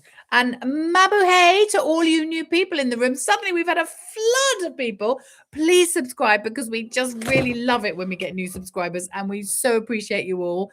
And we do lots of content for all the tennis players, but actually at the moment we're just so excited by this massive run from this incredible woman that we want to promote her around the world, because we know she's really famous in the Philippines, but we are not so sure about the rest of the world. But I tell you, if everyone's listening to us, then they know about our pin. Alex, power. 4-1 up now. Katie's been talking too much. 4-1. 4-3. 4-1. 4-1. Alex serving from the far end. This is the last point before they change ends. Can she go 5-1 up? What a great start to this tiebreak. Another good first serve. Alex going cross court, hits the top of the net, and Lynette misses. Unbelievable. 5-1. Alex is within 2 points of victory. This is amazing. Look, guys, we did have some software errors, problems earlier on, which is why we've got our low-tech primary school, keeping it real, authentic score system here. We've got a proper scoreboard here for the games, but this is for the tiebreak. 5-1. So they're just having a drink at the changeover. After 6 points in a tiebreak, you swap ends, and Alex has got a 5-1 lead. She'll serve again, 1 more point, as she comes down to this end of the court. And we've just had very excited. What an opportunity for Alex to get into the 4th round. Back-to-back WTA events is fantastic. Hatau, Alex, hatau. Unbelievable. Sulong. Come on, Alex. Here we go. 5-1. Serving. Just goes long with her first serve. Not far out, not far. Oh, hello. Lots of people saying hello. Second serve coming up. Come on, Alex. Second serve is good. Alex goes. Oh, I don't believe it. Lynette misses on the backhand side. It's match point. Oh, we're at 6-1 here. 6-1. This is go. Hatau, Alex. Laban lang, Alex. Oh, somebody's talking to the umpire. The umpire's looking very po-faced. And okay, so she's receiving. This is match point, everybody. 5 match points. I can't believe it. This is exciting. Get the job done. It's a great first serve from Lynette. Alex does ever so well. Now she comes in with a forehand, attacking forehand to forehand. Lynette staying in the point. Great depth from Alex on the backhand side. Now a little slicey forehand, changing the pace up. Hits the top of the net. Alex goes for the winner down the line. Lynette's there. What a rally this is. Forehand to forehand. Lynette wins the points. Saves her first match point. 6 points to 2. We've got a few match points to go, people. Don't worry. Don't you worry. 4 more match points, but that was one of the best points of the match. It was, wasn't it? Both players. Can we just do... Hell for leather from the back of the court. Catch it. Okay, right. So, Linette is 2-6. serving. 2-6. Second match point. We had a problem with the software. Sorry about this, but you've got it. You can see it, right? 2-6. And she's looking composed and beautiful as ever. As Lynette serves. Good first serve. Alex gets it back, though. Lynette comes forward. Great forehand. No, he's gone wide. Alex has won! It's all over. So long. Game, set, and match. Alex wins 6-3, 7-6 in straight sets, repeating her Auckland win over Lynette. She can't believe it. Look at her face. Smiling from ear to ear. This is just wonderful. Oh, thank you, Jesus. Sunday morning. And this is just absolutely wonderful. So fantastic. Oh, Dan's software's finished, so he can't actually see what's going on right now, but we will try and go in somewhere else. Alex Eala into the last 16, the 4th round. 16.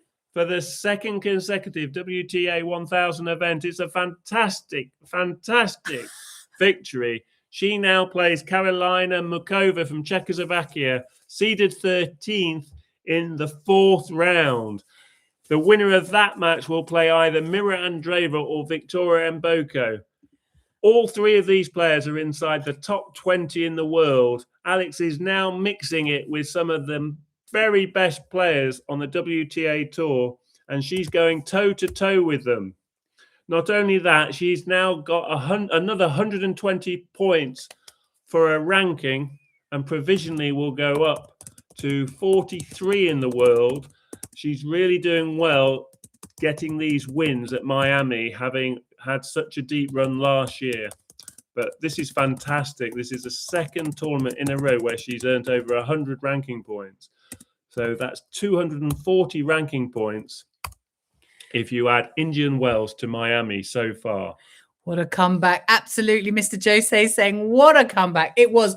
I mean, we are just honored to be here in the room while she does this fantastic play. Calm, cool, collected, composed. I've never seen such a classy woman on court. It's like this woman walks on water. She's just absolutely marvelous. People saying thank you for the coverage. Well, thank you for your subscriptions, thank you for your likes and comments and being part of our community, because we really feel that we have got this wonderful community all over the Philippines and the diaspora of the world, and it's just a joy to promote her, to represent her, or to watch her, help her represent herself all over the place.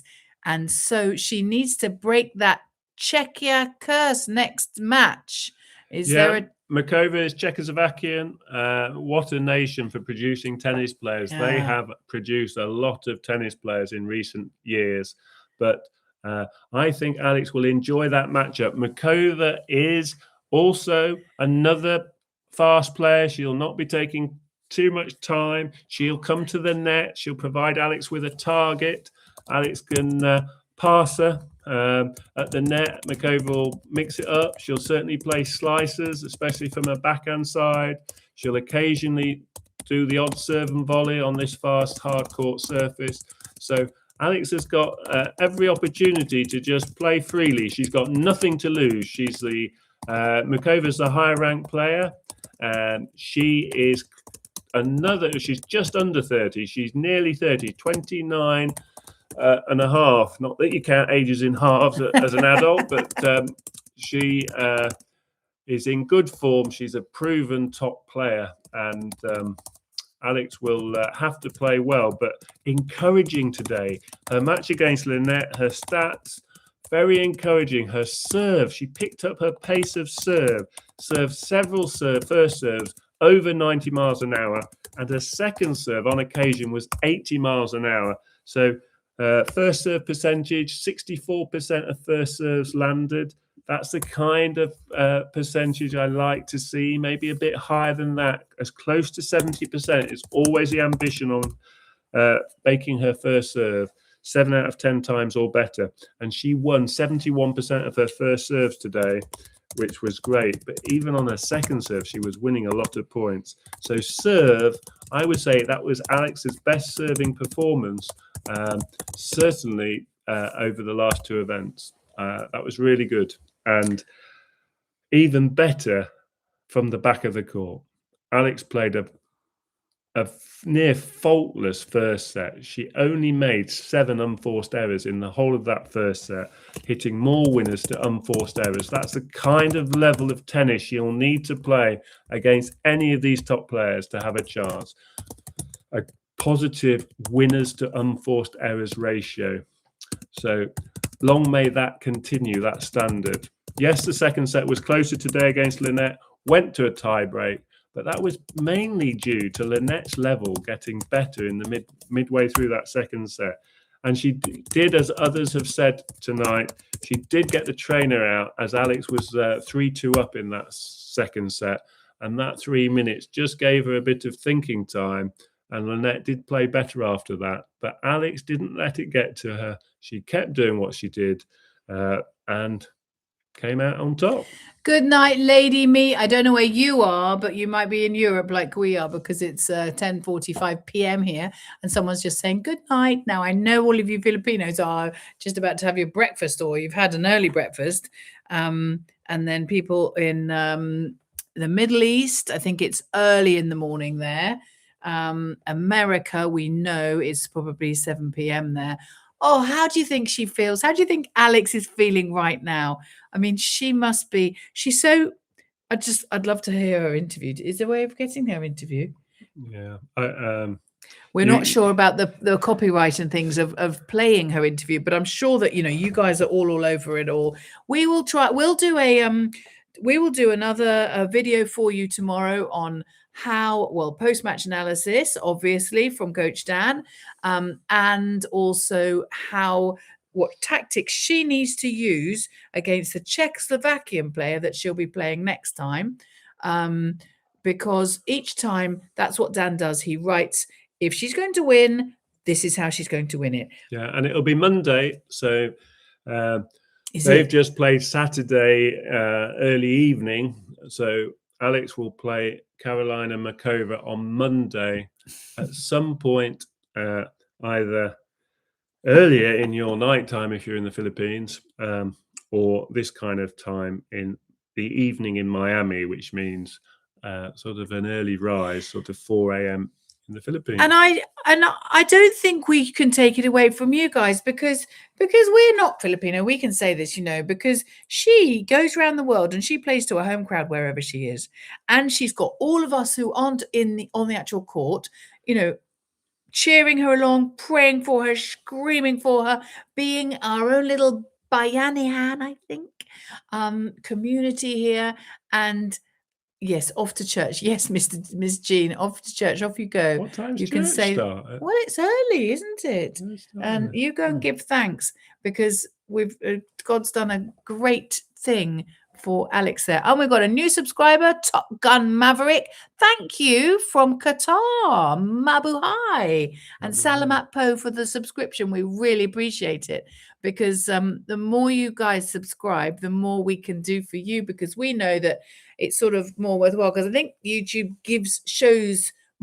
I think if we get more subscribers, it means that YouTube just automatically shows you things that we make, and particularly when it's Alex Eala, which most of it is, honestly, if we're honest, because we get responses from you guys and you talk to us and you thank us, and then we all think, oh, okay, then this is worth doing. And we love her. She is so great. If you look at we've done some early videos about, you're in the Bristol in the UK. So are we. Jesus Fantango. We're in Keynsham, between Bristol and Bath. So hello, lovely to have some local support as well.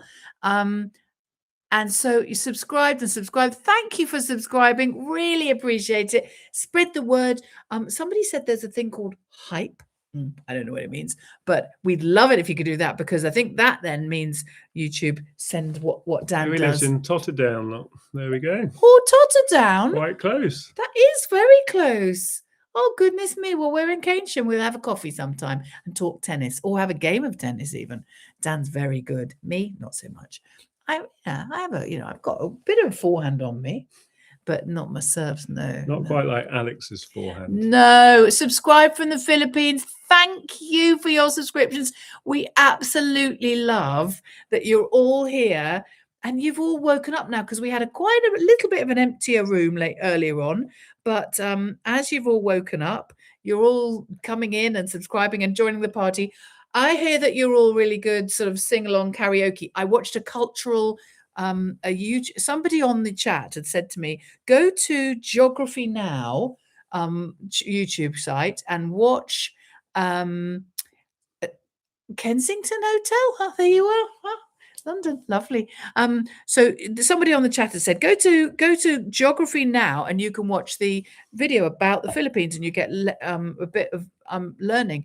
And I watched it, and it was just a delight. It was lovely. It made me actually think we're going to go to the Philippines we always go somewhere in February.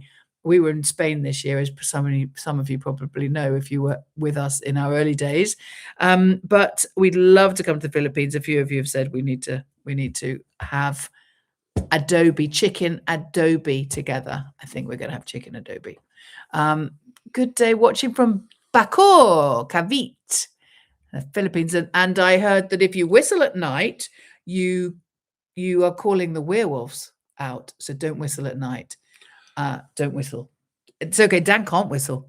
I can whistle, and I whistle all the time. So it's quite a good thing you told me. And look at all, so many people. Adobo chicken. Yeah, that's what we want to have. In my internet lag, please update the game. Yes. So for those joining us, we're all celebrating Alex's victory. She's defeated Magda Linette in straight sets, 6-3, 7-6, winning the second set, as you can see on our makeshift scoreboard. She won the second set in a thrilling conclusion to that set, 7-6. But the first set, Alex was dominant. She bossed the first set, played really well, hit 10 winners to just 7 unforced errors, made very few mistakes, served brilliantly, held her serve. Lynette never broke Alex's serve in the first set, and Alex was just too good. In the second set, Alex started really well. She broke serve first. Lynette then had the trainer out at the change of ends at 3-2 ahead, made Alex wait over 3 minutes. It was about a 5-minute wait with the change of ends and then the trainer coming out. So Alex serving at 3-2 up, lost her serve midway through the second set, Lynette getting back in. That's why some of the community on here are questioning Lynette's tactic.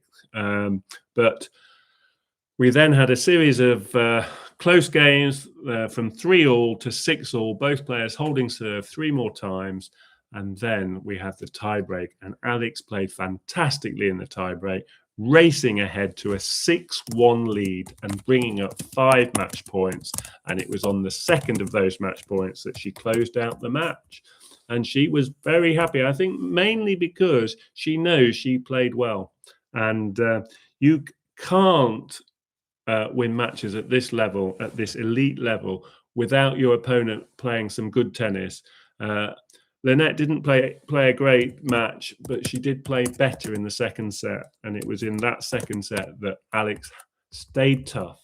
She stuck to what she did well. And it was too much for the Polish player. So onwards and upwards. And she goes through to round 4, the last 16. So you can expect only the very best players to be left in this event. Most of them will be ranked inside the top 20 with just 16 spots. And in her section of the draw now, there are only 4 players in that bottom section. Victoria Mboko, a top 10 player, is playing Mira Andreeva, seeded 8. So that's the 8th seed against the 10th seed. And those two will go through to the quarterfinals to play the winners of Alex Eala and Karolina Makova, who is the 13th seed. So Alex, being outside the top 20, has just 3 players left in her section, and they're all inside the top 15 in the world. So she's mixing it now with the very best players on tour. And they're mixing it with the very most wonderful player on tour. Talented, but I just love her as a person. She's humble. I haven't heard her interview afterwards yet. I know you'll all find it online same way as we will, but she will be humble. She will give the thanks back. She will always praise other people for her own win. She's just the most wonderful, caring, thoughtful, great example of womanhood, of athletes, of Asian women, of Pinoy women. Pinoy power, Sulong! I'm just so excited. It means we've got another one to do, because we get to do this all again. And next time, I promise you, we're going to have this blooming scoreboard up and working properly, because we've got a proper scoreboard with the software and everything, but it went down about 10 minutes before the match. And I was gutted. Beyond our control. Folks. Beyond our control. I thought it was my fault. And then it realized it wasn't my fault, because I had one of my beautiful, wonderful, shout out Simon, if you're there and watching. He he came over and he helped me. Thank you, Dan and Katie, for loving and supporting Alex. Shout out from Cagayan de Oro here in Mindanao, Philippines. Just a normal display. Oh, thank you, Mr. Just a Normal Display. I just love that makeshift DIY scoreboard. You guys, you are so supportive. We mess up with the scoreboard. We do our primary school. Dan, we used to be a primary school head teacher as well as a tennis coach, you know. So he's the one who could look. You can take off the scores and move them. Brilliant. He is absolutely brilliant. I am a very lucky woman because I have a very resourceful, fabulous husband. Oh, 2 sets to love. Oh, he's changing it all now. And all because you guys are supporting us. So are you all. You're subscribing, which is just so lovely for us. I'm just so excited by this whole journey for her that she's going as far and further. Do you think she could win the whole thing? Do you think she could? Well, her pathway now is she's got to be Carolina Makova, number 13 in the world. And that's on Monday. We'll do a live, obviously. Then I suspect Victoria Mboko. I like her. Now top 10, a top 10 player. But she and then if she wins that, she'll be in the semi-final, most likely against Amanda Anisimova. She could beat her. I think she could beat her. And then that would take her into the final, where it would probably be Arina Sabalenka. So not a bad week's work ahead of her, really. And I think if she got to Anisimova, I think she could easily beat her because Anisimova cries and things. There you go. Yes, Anisimova is very young. She's younger than Alex, and she's very volatile. I'd be surprised if she even gets that far because, I mean, she's a lovely girl, sweet-natured, but so young. And she just sort of, every time you tune into her playing, she's crying or getting upset or whatever. And so that Alex will just have her for breakfast. Have her for breakfast. What do you guys like? This is so fun. I can't believe it. I can believe it. And I promise you, we're going to have a slick scoreboard and we're going to look like proper commentators next time with Dan updating the score. And you're right. Mboko is a very similar age, a bit younger than Alex, but they'll all know each other from junior days. And on tour, you tend to hang out with players of a similar sort of stage. And we have our especially those two are sort of kindred spirits in terms of their attitude and their good nature. And a lot of the youngsters are teaching the old seasoned pros a few tricks. There you are. Pop your hand in there. Have one of my Bawang Boys. Dan really likes them and he's fussy. We always open these at the beginning of the second set. And there are lucky snacks and we love them. My son got them for me for my birthday last week. And they just work a treat for luck and they're quite delicious. Yummy. So you tell us, I think it's probably too early in the morning for you guys to be eating Bawang Boys or are they boy Bawangs? Anyway, what are you guys saying here in the Mr. Seal Down? Hello again. Nice to see you. Or you might be Mrs. Seal Down. Alex. I'm going to play the interview. Oh, playing the interview. Shh, listen, everybody. This time you are ranked 140 in the world. And coming into the Miami Open this year, you're 29 in the world. Yay. Now, I think we have to say something what on... What would you say is the biggest difference in you standing here today as both a person and a player? I think I've matured a lot in the past year. I've been put in a lot of high pressure moments, a lot of big stages, which I am so grateful for and wouldn't trade for the world. But being back in the fourth round, it makes me feel the same as I did last year. I'm so happy. I'm so excited, and it's such a privilege to be back in Miami. Well, it is so great to have you here. Let's hear it. So very happy, Alex Eala. That's great news. She's delighted to be through to the fourth round. And I think she's got a free run at that match today and the match against Siegmund, there would have been more pressure on Alex's shoulders, primarily because she was the higher ranked player in both matches. So against Siegmund, she was the higher ranked player. Well, when I say that, I actually against Siegmund, no, they're very similar ranking, but in effect, being the seeded player, although provisional rankings sort of get updated and they were very close provisionally, coming into the event, Alex was a higher ranked player, and she would have felt the pressure against Siegmund. And then against Lynette, expecting to play Iga Swiatek, but then Magda Linette is on the court as your opponent. You've then got the expectation of, I can win this. But what Alex did really well was she didn't let that expectation show, and she just played her game, and she played it really well. But against Makova, and any match from now on is a free shot. The pressure's on the opponent. They're the higher ranked player. And so Alex, hopefully, will just get better and better as this event goes on. Oh, she is, isn't she? She is getting better and better. What I love is I think about before Indian Wells, Dan and I, so we have obviously online chats with you guys, and we do our videos, and then sometimes we just have a little bit of like breakfast together and with nobody filming. And Dan, I remember Dan saying, and we did say it to you because we always keep it honest with you. We always keep it authentic. If Dan doesn't think there's likely that she's going to win, he'll say so. Anyway, we were having breakfast and he said to me, she needs to think of Indian Wells as a warm-up for Miami because she's not been there. Any points she gets are additional. And so, you know, the fact that he was saying she might not do so well in Indian Wells. And then she stormed it and did absolutely brilliantly. We were so knacka proud. We were just going crazy. And she also started to show the world.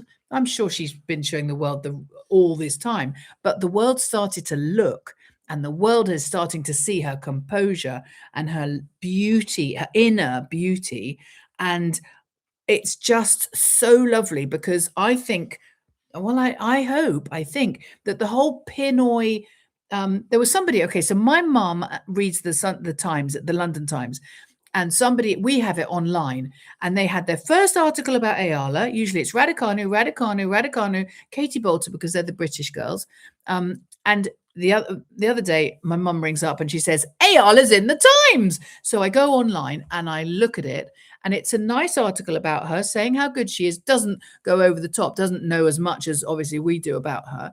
But then we look at the online chat afterwards, and somebody said, it was so lovely. Somebody said, my son is blessed to be marrying a Filipino lady. And he said, this was obviously a very, very classical British gentleman. And he said, I am so honored to get to understand the Filipino culture and the heart of how people are so kind and good and positive and humble and grateful and just beautiful inside and out. And I looked at that and I thought, yes, Alex is being fully represented of the Filipino nation. And this is wonderful because this is going to help the economy in the Philippines. You're going to get more tourism and just everybody knows. And then I watched this video that somebody on the chat said to me, go and watch Geography Now. So you should go and see it, guys. Geography Now is the name of the YouTube channel. And of course, they do geography for all the different countries. And they did a Pinoy one, Philippines one, and it was absolutely hilarious and really, really good. And it turns out the guy who did it, there's co-presenters, and one of them is half Filipino, and they did it really fast. They're young and they're really fast, chatting.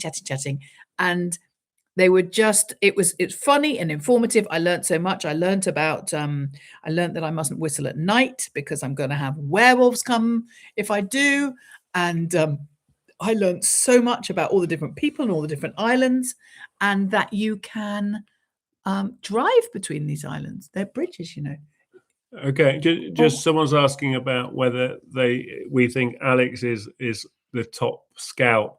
Are players now wanting to beat her? Definitely, Jose.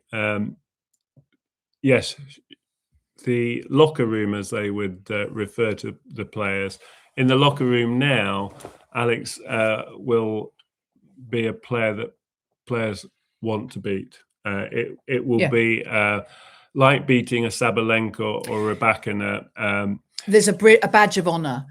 Because also it's difficult to beat her because she's so talented, but she's also got the big Filipino crowd all cheering for her.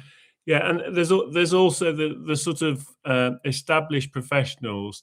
They don't like the youngsters putting it up to them. They don't like the young players on tour coming in and sort of changing the ranks. And so whenever the senior players go onto court and they're playing a young player, there's that extra sort of determination. But they're going to have to get used to it. Alex has been on tour now 18 months in terms of at this level. This is her second full year playing at WTA events. Can you answer? And she's handling herself brilliantly. One of our family has asked, what is your view on the Makova? I know Dan will do a video for you. He'll do not live video, and he'll make it and he'll tell you exactly what she needs to do. Makova's having a great season so far. So we're not Makova fans, but you have to applaud her season to date. She's played 19 matches and won 16. She's only lost 3 times. She lost to Sabalenka in Brisbane. She lost to Goff in the Australian Open, and she lost to Iga Swiatek in Indian Wells. But she won in Doha. She won the second Middle East Swing event there and won her first WTA 1000 event. So this is a very serious opponent, and I would say probably one of the tougher matches that Alex could be playing. But that's what you expect at this stage. But that's what we said when she played Goff. I know Goff retired, but she was winning when she retired. Sorry, Alex was winning when Goff retired. So what do you think? Yeah, she's certainly beatable. She played Osorio, the Colombian, in the first round here in Miami, and that was a close 3-setter. Makova only came through that 7-5 in the third set. Osorio is not a bad player by any means, but I would say Alex Eala would be better than Osorio, certainly in ranking and certainly on this surface. So Makova is not playing her very best by looking at that scoreline. I would say that Makova's been injury prone. So last year I can see she only played 44 matches in total. So that's quite a low match count. And the reason for that is because she's had injury troubles and she hasn't played a full season for a couple of seasons. And so she's had to mind her body, take extended breaks to make sure she, when she competes, she's match fit. So, yeah, this isn't a foregone conclusion, but Makova plays old school. So if you like your history of tennis and went back to the early 80s, there was a Czechoslovakian tennis player, Hanna Mandlikova, got to a Wimbledon final. I think she won the US Open as well. And she played a similar game. And then later on, Jana Novotná, another player from that part of the world, both played an all-court game. They would come to the net, they would look to attack and follow up with volleys. Makova will come to the net. She likes to play volleys. She slices her backhand. She'll chip the ball back, and then she will play some heavy topspin forehands. She's got a good first serve, but the secret to Alex's success is doing her job, doing the things she does well. Concentrate on doing those things well, and keeping the pressure up. It's about sustained pressure. Alex's baseline game is about building pressure, and she does that by maintaining that depth on her returns, those sustained baseline rallies where Alex keeps the ball deep. She moves the ball from one side of the court to the other. She goes back behind the opponent with her down the line shots. There are very few players that can change the direction in mid rally. Alex does that really well. She goes cross court to cross court, and then she'll go down the line, and she does that off both wings. And that is a part of her game which is very much top 10 material. There are elements of her game which are definitely at this highest level. There are other parts of her game which aren't there yet. They're improving, and she's only young, and she's got several years to go before she reaches her peak part of her career. And so those parts of her game, whether it's her serve, her movement, all these things will improve. But one part of her game which is already exceptional and very high quality is her down the line tennis shots, forehand and backhand. We saw it again today, especially in the first set, and that will work well against Makova. So if she can play her level, absolutely she can push Makova close, if not beat her. But she'll need to play a high level for longer than she did against Linette. The second set, her level slightly dropped a little bit, and Lynette's level got better, and that's why the second set went very close. But against Makova, she can sustain a really high level for long enough, and there's no reason why she couldn't push her very close. So what else are people asking? Anything? Well, people are very appreciative of your pre-match analysis, and people are saying you're usually right, but don't get that head big. I've told them that you'd never say. Who's saying don't get my head big? No, I'm saying that. Oh, I wouldn't get my head big. I know you'd never get your head big. I'm saying I can say to them that you're always right, but you can't, and you wouldn't. So that's lovely. And I'm just I don't know about you guys, but I'm full of adrenaline right now because I'm just thinking about how she's feeling. She goes back to that locker room. It's Saturday night there. She goes back to that locker room. People are on playing. There's more games. Mrs. Merler has just said, or Mr. Merler, not sure, has just said that Coco Gauff's just gone on to play Alicia Parks, and hopefully her injury is better then. She's had a lot of help. Yes, Coco Gauff. Alex was beating Coco Gauff. That injury of her left arm was the consequence of Alex playing well. And no surprise she's playing again this week. But Coco Gauff has to be another powerful player. Alicia Parks is a very powerful player and beat Sakari in the previous round. So that could be a close match, but I suspect Coco Gauff will win it. They're both American, and I think Alicia Parks needs to play a few more big matches. This is the first time at this level for Alicia Parks. So I expect Coco Gauff will get through that match, but I don't expect her to beat Anisimova this week if she does get through to the quarterfinal, which is where she would play Anisimova. Hermione is saying, thank you to you both for helping explain the game of tennis. We appreciate your love for Alex. Oh, she is wonderful. And giving constructive observation that helps us understand how to play on our own as beginners. Well, that's really, I love that you're playing. Oh, that's wonderful.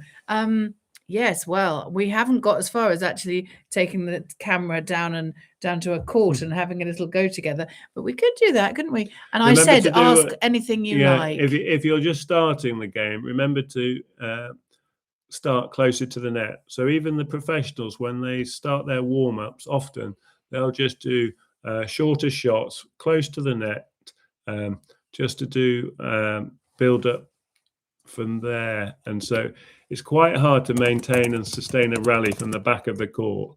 And so to prevent yourself having to constantly pick up the balls, start off closer to the net, see if you can get a rally going over the net from service box to service box.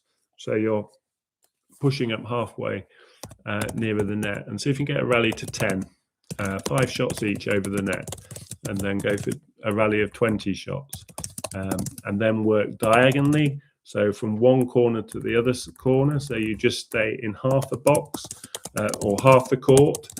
So you're trying to direct the ball a little bit more with accuracy. So All right, Anto. Someone's saying, do you think she's got more of a chance to beat Parks or Coco? And I'm saying I don't think that she will play either of them, will she?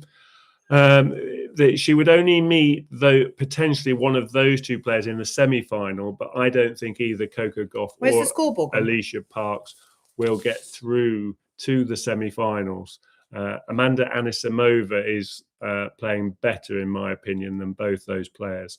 So although Gauff will probably beat Alicia Parks, I don't think Gauff will get through to the semi-finals, which is where she could play Alex. Alex would have to beat Makova and then either Mboko or Andreeva before we get to that point. You guys are all subscribing away. We have nearly hit 2,800.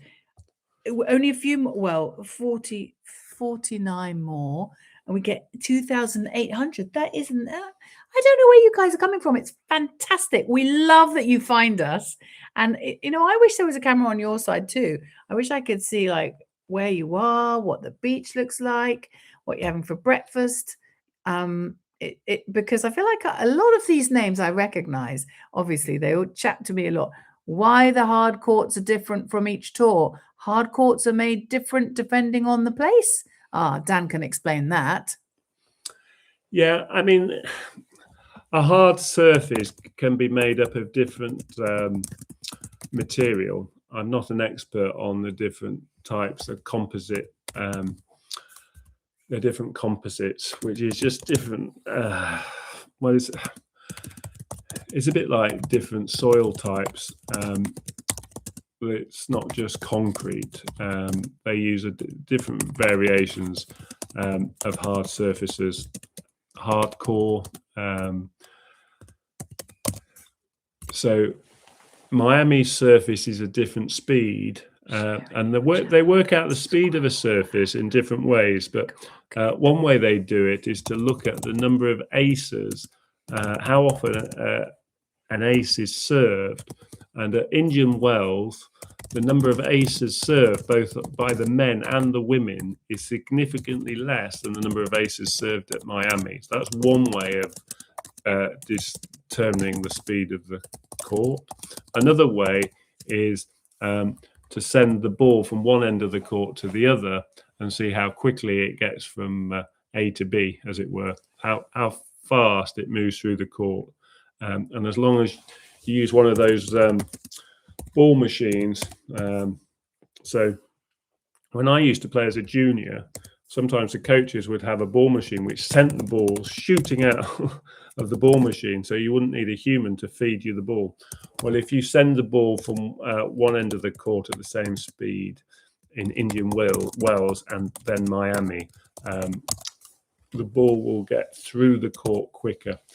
And so I've mentioned this before, but where one is the average speed, and a number less than one is slower, and a number bigger than one is a faster speed, then the grass courts will be the fastest surfaces, and the clay courts generally will be the slower surfaces.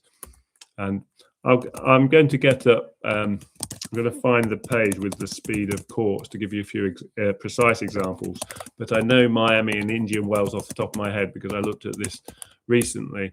So Indian Wells is 0.73, so it's less than 1 on this index, and Miami is 1.18,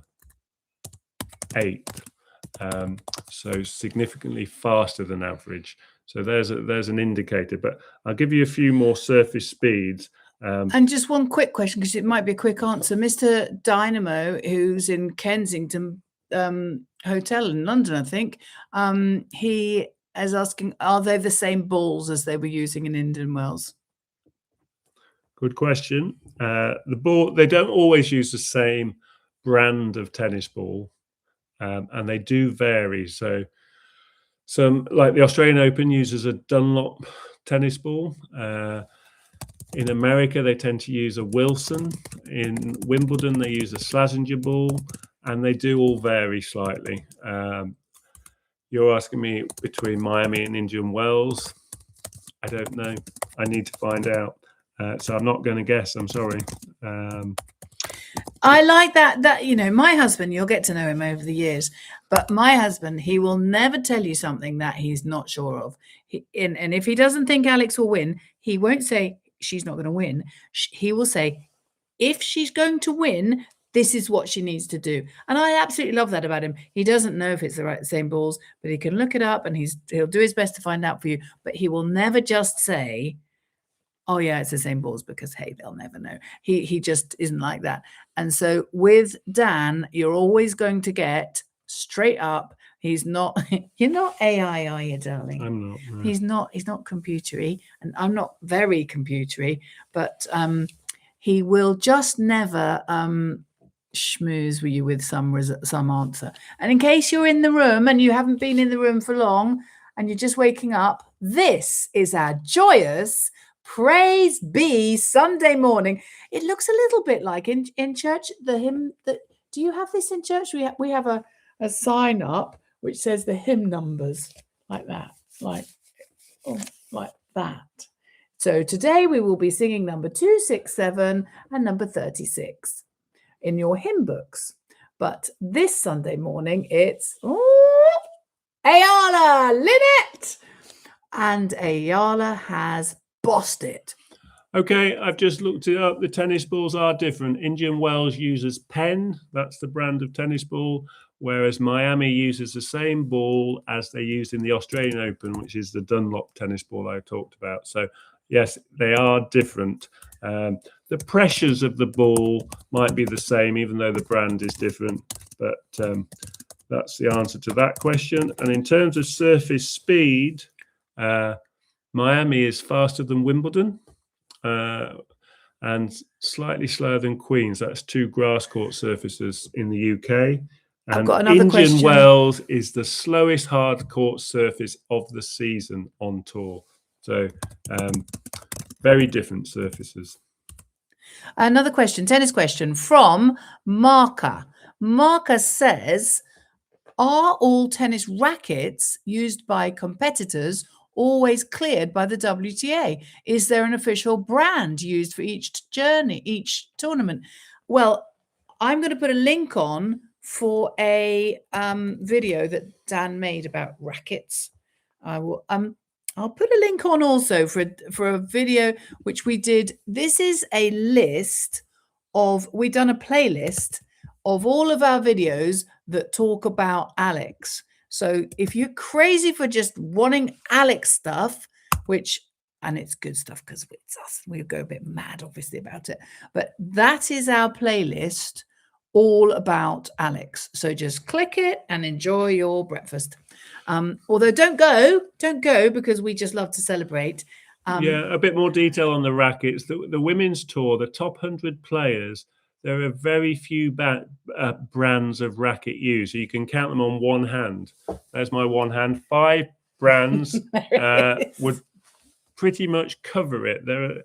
Alex is one of the few players now that uses Babolat. We know why she's loyal to Babolat, because she's trained for quite a few years now from out of Mallorca at the Rafa Nadal Academy. And of course, Rafa Nadal famously was the lead sort of brand ambassador of Babolat. And with his great career of sort of spanning 20 years, it's no wonder so many people bought a Babolat racket. Katie, what racket have you got? Babolat. Like Alex, Katie plays with a Babolat racket. But only about 3 or 4 players in the top 100 use Babolat racket now. Alex, Yulia Puntinseva, to name 2 off the top of my head. The lead brand for ladies tennis is Wilson. They have the lead market share, and it's approximately 40% but of I the top think 100 the question players. The person asking the question was sort of saying, is there a WTA type of racket? No, there isn't. No. there will be specifications, so you couldn't walk onto court with a racket head size, sort of as big as the flag. Can I ask another question here? Coming in from Jolly. Jolly says, will this win against Lynette, how much of an impact does it have on her rankings? That's an interesting question. We've done a video about rankings, but Dan's here to tell you, so please answer that one. The points are set for each round.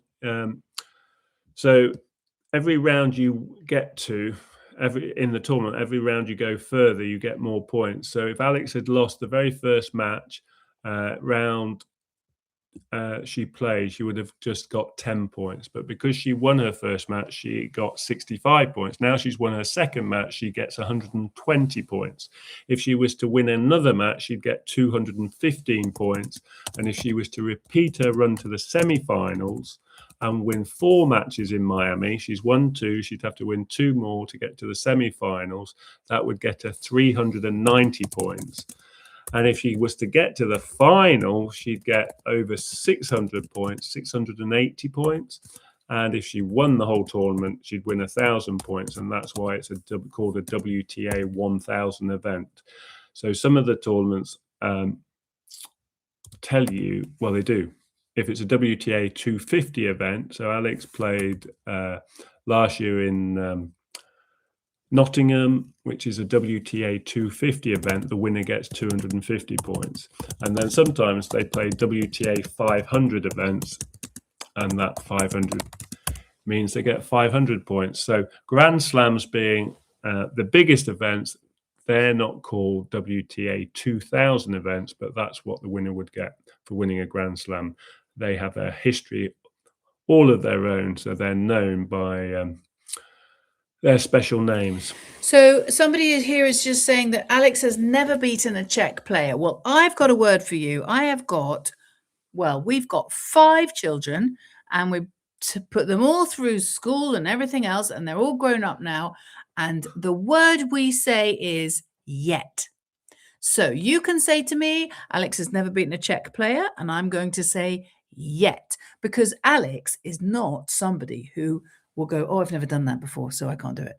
No, that's not how she works. She's composed, she's calm, she's put all the hard work in already, and she's listens and she learns fast from her coaches. And so she will, I'm not going to pretend I can say that she will win it, but I just love to think she can. She can. And just because she hasn't done it already does not mean she won't. We have to put the word yet, because she can. She's a fast learner, and she's never fabulous. Lost to Makova yet, because they've never played. Ah, there you go. So I like that. Put it there, baby. You're good. He's good. When I joined the Chalk Dust family, we were like 155 subs. We were, Helen. I remember that.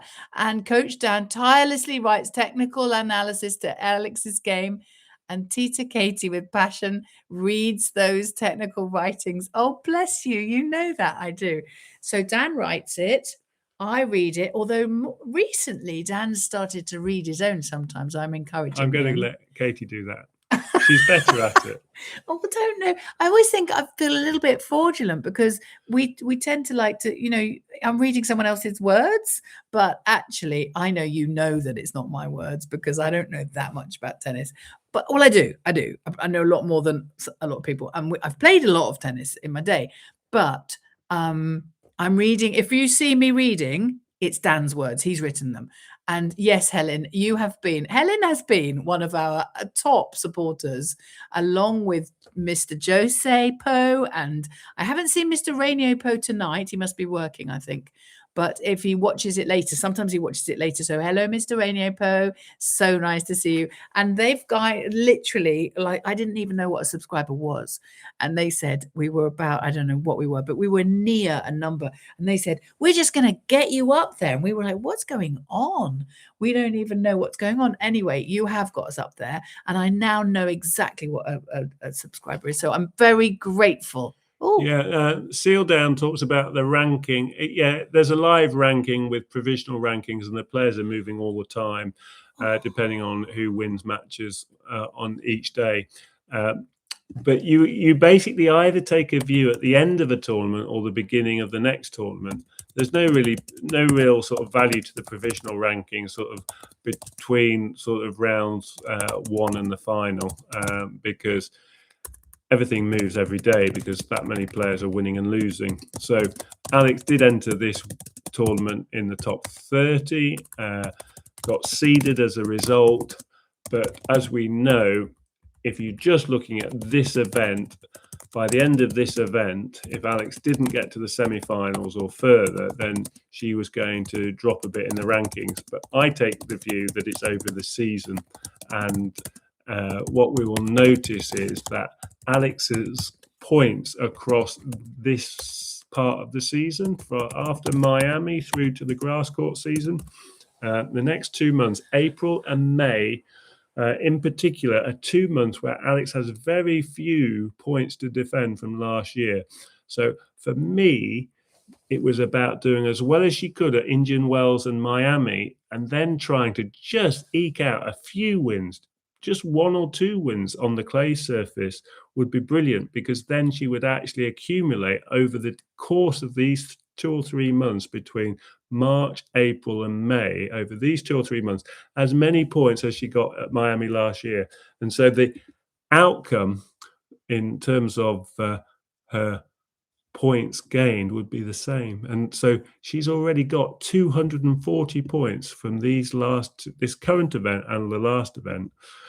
So already well over half of those points she won in Miami last year.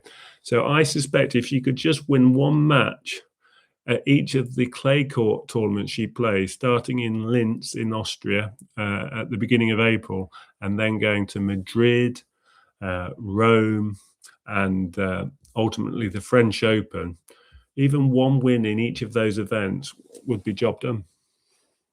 I just wanted to tell you, darling, I don't know if you know that this can happen, but somebody has just so kindly just put a very generous donation into our tip jar, and I'm just, did you know there's a tip jar? I didn't know there was a tip There's a tip jar, and I haven't even said hello to Mr. 2005 Deathan Poe, but thank you. I can't tell you how honoured we are. Just really, really delighted, and we will put it towards. We're going to give any profit that we make for this whole thing that we're doing, which is our hobby. We're going to give it to the charity called Alzheimer's, which supports people with Alzheimer's and research for Alzheimer's, because Dan's wonderful mother, who got him into tennis and drove him all over the place, just like Alex's parents have done for her, she died of Alzheimer's very sadly a few years ago. And so we thought the best thing we could do, but we are going to look up to make sure that it is a charity which looks after Alzheimer's in the world and in the Philippines, and make sure that we are not just looking after the Alzheimer's people in our country, because we're very conscious that Alex is doing this for the Philippines and for the Southeast Asians. And so we're just very honored. Thank you. You're more than kind, and we're just so very, very delighted. And have you got any more questions that you want Dan to answer? Because the way you relate with each other as husband and wife is extremely inspirational. Oh, I'm just lucky. It's lovely. I'm very lucky. Alex is young. Well, no, we do sometimes forget that, don't we? And she reaches this point in her career, and people are talking online here. I've seen some of the chats about Sabalenka, whether she can beat Sabalenka in, and Sabalenka took 8 years to win a Grand Slam, and Alex could do it quicker. She could do it quicker, but let's let her enjoy her journey, don't you think? Play with freedom, play with enjoyment. She's there, yes, to win, but she's also there to celebrate her country, represent her nation, and to just be the best her she can be as she represents. Because she doesn't only, I love the way she talks Tagalog. That's why I talk a little bit of Tagalog sometimes. So long. And I know sometimes you guys help me on the chat. You'll correct my pronunciation, and I'm very, very grateful for that, because I know I'm not particularly good at it, but I'm having a go. Oh my goodness me. Oh, Mr. Sealdown, you guys, thank you. Honestly, I'm embarrassed, but I'm delighted. It's such a kind thing. Look, anyone who it's very, very kind of you to donate to the channel. It's really, we're overwhelmed with joy. We love it. Thank you very much. It's means such a lot to us. But also subscribing does. Anybody who doesn't feel they can, please don't worry at all. We do this because we love it. We love you. We love tennis. We love Eala, and God bless you all, really, because this whole journey into the world of the Filipino culture, which we are just on the edge of, because it's not been very long. We are so grateful to see that there are so many people in the world who are joyous and happy, and we never get any bad things said. Everybody's always just sending us hearts and flowers and joy and blessings, and we are very, very grateful because this makes us feel wonderful. Mr. Dithan says the manual scoreboard needs to stay. Mr. Dithan, have you been here before? Were you here when we did the proper scoreboard? Because last match we had a proper one. The first couple we didn't have anything, and then it was so kind, because you guys are so helpful to us. You guys say to us, you guys say to us, I'll read that in a minute. You guys say to us, you need a scoreboard. So we're like, oh, okay. And I come back, and one of our children came over, visited, did the tech, got us a scoreboard. So we did a match, two matches with the scoreboard. And then tonight we end up with the primary school scoreboard. And Mr. Dithan says it needs to stay, which I think is very funny and very kind of you. We have ADAP, which is the Alzheimer's Disease Association of the Philippines. In the Philippines, where a staff, we have volunteers since Dad had it. Oh, Mr. RV Poe. I'm sorry, that must be really hard for you. It's a really hard disease, and we are grateful to hear that of your charity in the Philippines, because I think it's important if we're going to donate what we get to Alzheimer's charity, which is very important to us. It's lovely that it's a Filipino one. It would be a bit crazy for it to be an English one, I think. And so Mr. Dithan says he was driving the whole time and he was listening to us, so you couldn't see our scoreboard because you were driving. So he didn't mind what scoreboard it had, because he couldn't hear it. He couldn't see it anyway. Thank you for keeping us updated in the world of tennis. We do appreciate it. Well, we love keeping you guys updated. Any questions you have, technical, strategic, tactical, just let us know what you want to know. Manual scoreboard probably next is Coach Dan playboard soon, explaining some key plays. Yes, Mr. Sealdown, if you tell us what you want Coach Dan to tell you, he will. Honestly, anything, because he's just, well, I can say this because I'm married to him, but he's just the best at tennis. I don't know if you guys, just obviously, just between us, I know there's just lots of people in the room, but I'll tell you a secret.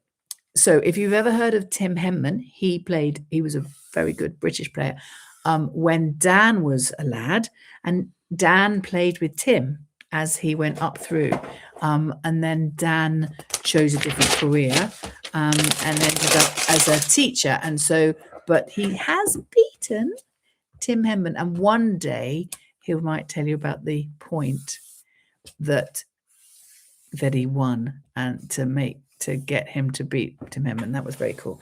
Anyway, let's get back to Alex, because she's so much more exciting. Tennis is a new frontier game for the Filipinos. Thanks for Alex bringing pride and passion to this game. Help our government build tennis courts all over. Does she? I bet she does. I bet she gives it back, which is just wonderful. Oh, Dan's got pictures. Tennis court. He's going to have a nee. He'll have arrows and balls and everything before you know it. Is the exchange between right and left-hand players matter? Does it matter then, Dan? Can you explain that, please? He's got his look, honey. Put the pen down and explain, because it's much better to talk than show. We can do a video about tennis, and we will. Just literally put a comment in the comments, and we will do a video for you. But your question was from Mr. Sealdown: is the exchange between right and left-handed players matter in terms of attracting backhands and forehands, such as today's Alex seems attacking? Okay, so here we go. the reason why left-handers have the advantage is because when you're serving to the advantage court, 75% of the big points, the game points, will be in that box. So if the score is love 40 or 40 love, 30-40, 40-30, or advantage, it will be in this box the server serves to. The only big point, game point, that is served to this side is 15-40. So 3 of the 4 game point scores go to this side. And Alex, being left-handed, what she does is she's able to swing her serves in that direction. And over 90% of the players on tour are right-handed. So when they're receiving on this side, this serve is taking them wide. So the player, excuse my stick figure, the player is out there usually trying to return with their backhand Alex's swinging serve. And that's why a left-hander has the advantage, because if you're right-handed, then your swinging serve is going to the box where there's only 1 out of 4 big points played. And this is where Alex has the same scenario. When she's returning, she's pulled wide here and she returns with her backhand. But of course, it's only 25% of the big points, the game points, are played in that box. So Alex has an advantage 3-1 being the left-hander. I hope that makes sense.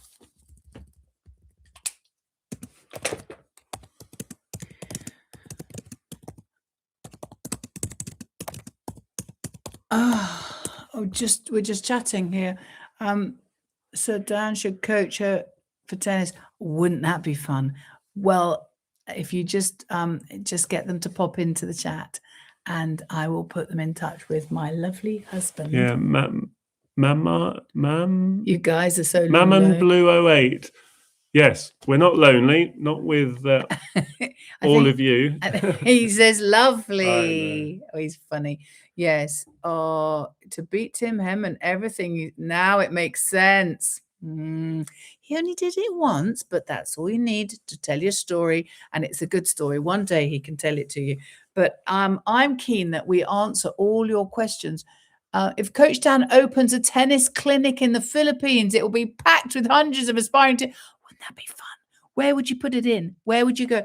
There must be. Have you got a lot of tennis courts that you can access? I think there are. I googled this. I think there's a growing number of tennis courts in the Philippines. See, in England, paddle is becoming quite the game, but in the Philippines they do have paddle as well, don't you? But because you have everything really. But this is great that you're educating your audience in tennis. It's not very popular sport in the Philippines, which is a shame, because you don't need to be too tall. It's basketball crazy. Yeah, basketball and boxing. That's what my Geography Now video told me, because you've got Pac-Man. He's the brilliant boxer, isn't he? Quezon City, same as Alex. Yes, Quezon City is a place. Now, I saw it in my geography. Quezon City is a place, if I'm saying it correctly, very near. It's like the outskirts of Manila, I think. And You couples so lovely to watch. Well, we love that you're watching Francis Brong. We really do. And so, yes, it's not a very popular sport yet. It's a bit like, can Alex hasn't beaten a Czech player yet. And so, yes, it's a growing sport. The WTA are definitely investing in Southeast Asian tennis. And we are trying. So we're sitting here in our home, in our studio, talking to you, but we're trying to get enough subscribers so that people in the WTA will acknowledge us as proper commentators and let us have press passes to go to tournaments for you and represent you, and then actually take real footage, so that we're not doing watch alongs, we're doing like here we are alongs. I'm just going to interrupt there because RV PH saying Alex Eala, the commentator said Alex is now the top WTA left-hander. Unfortunately, there's a lady called Diana Schneider, currently ranked number 19 in the world, who's a Russian, and she's left-handed. They don't count the Russians, though. So she would probably object to that commentator's view.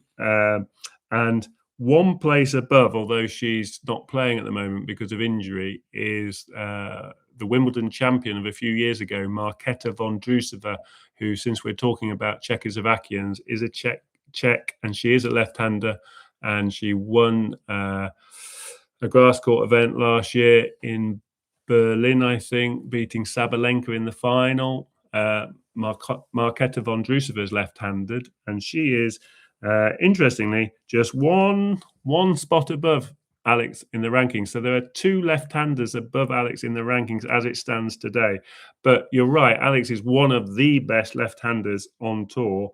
And I'm just scanning down to see how many there are in total in the top 100, because there's only 3 in the top 50. I know Lulu Sun is a left-hander. She is from New Zealand. She's also a left-hander.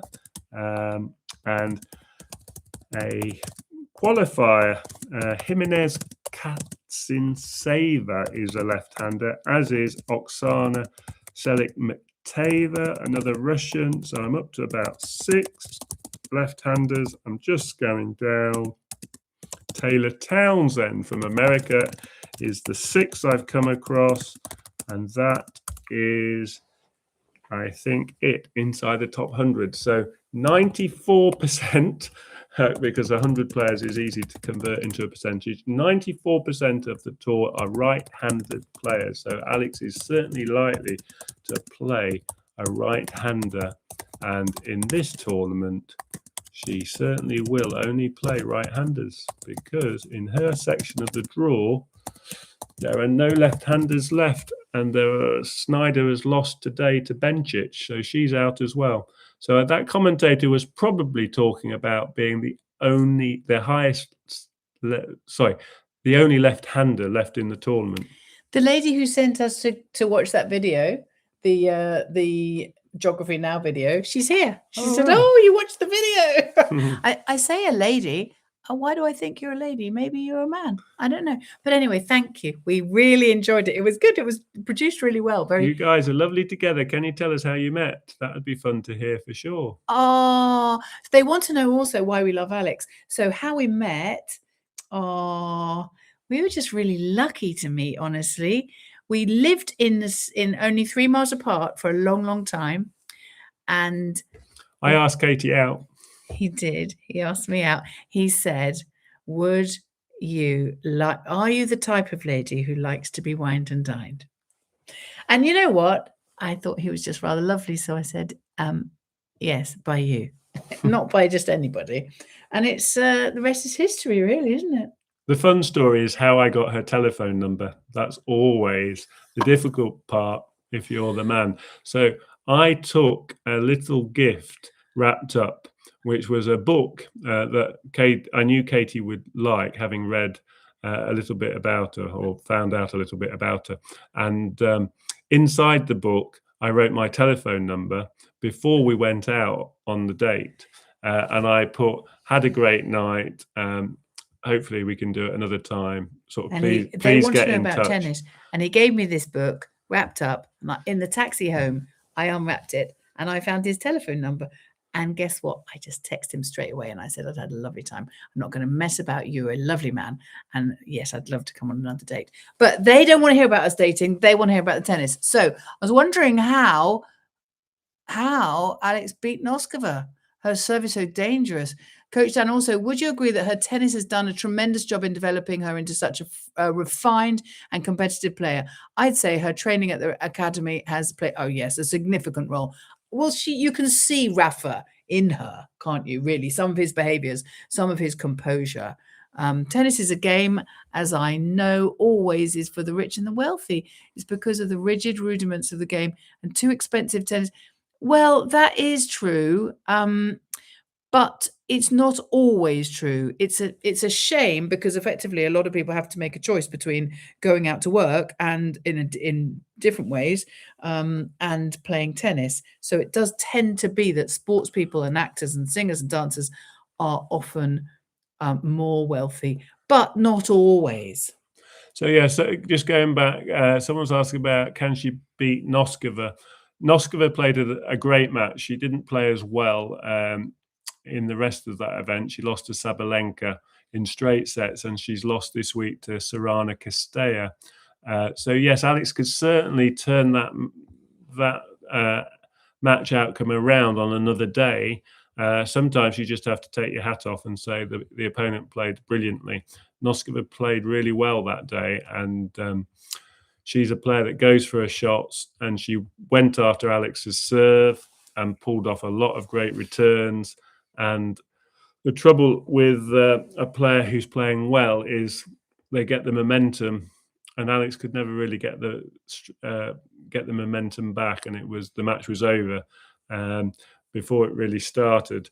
And that's the trouble with the tennis scoring system is each game is sort of has a value in terms of the scoreboard. So you can be 3-1 down. I think Alex was 3-2 down in that first set. And the next couple of games went to Noskova 5-2, 6-2, and the set was over. Sometimes, 3-1 down, win the next game, it's 3-2, or lose it and it's 4-1. And the difference in the score can be, each game can sort of make the distance between you and the opponent almost double. Well, it is double. So instead of a 1-game lead, it becomes a 3-game lead and then a 5-game lead. And so really the best defense to someone playing really well, like Noskova did on that day, was trying to hold your serve just a little bit more regularly to keep the score close. Because what you're hoping is that your opponent's level dips a bit. There's nothing you can do. You can't control how well your opponent's playing. If they're on a great day, if they're serving well and hitting returns well, there's not a lot you can do about that, because that's the start of the point. And Noskova was dominating the point early. So Alex couldn't sort of impose her game on her.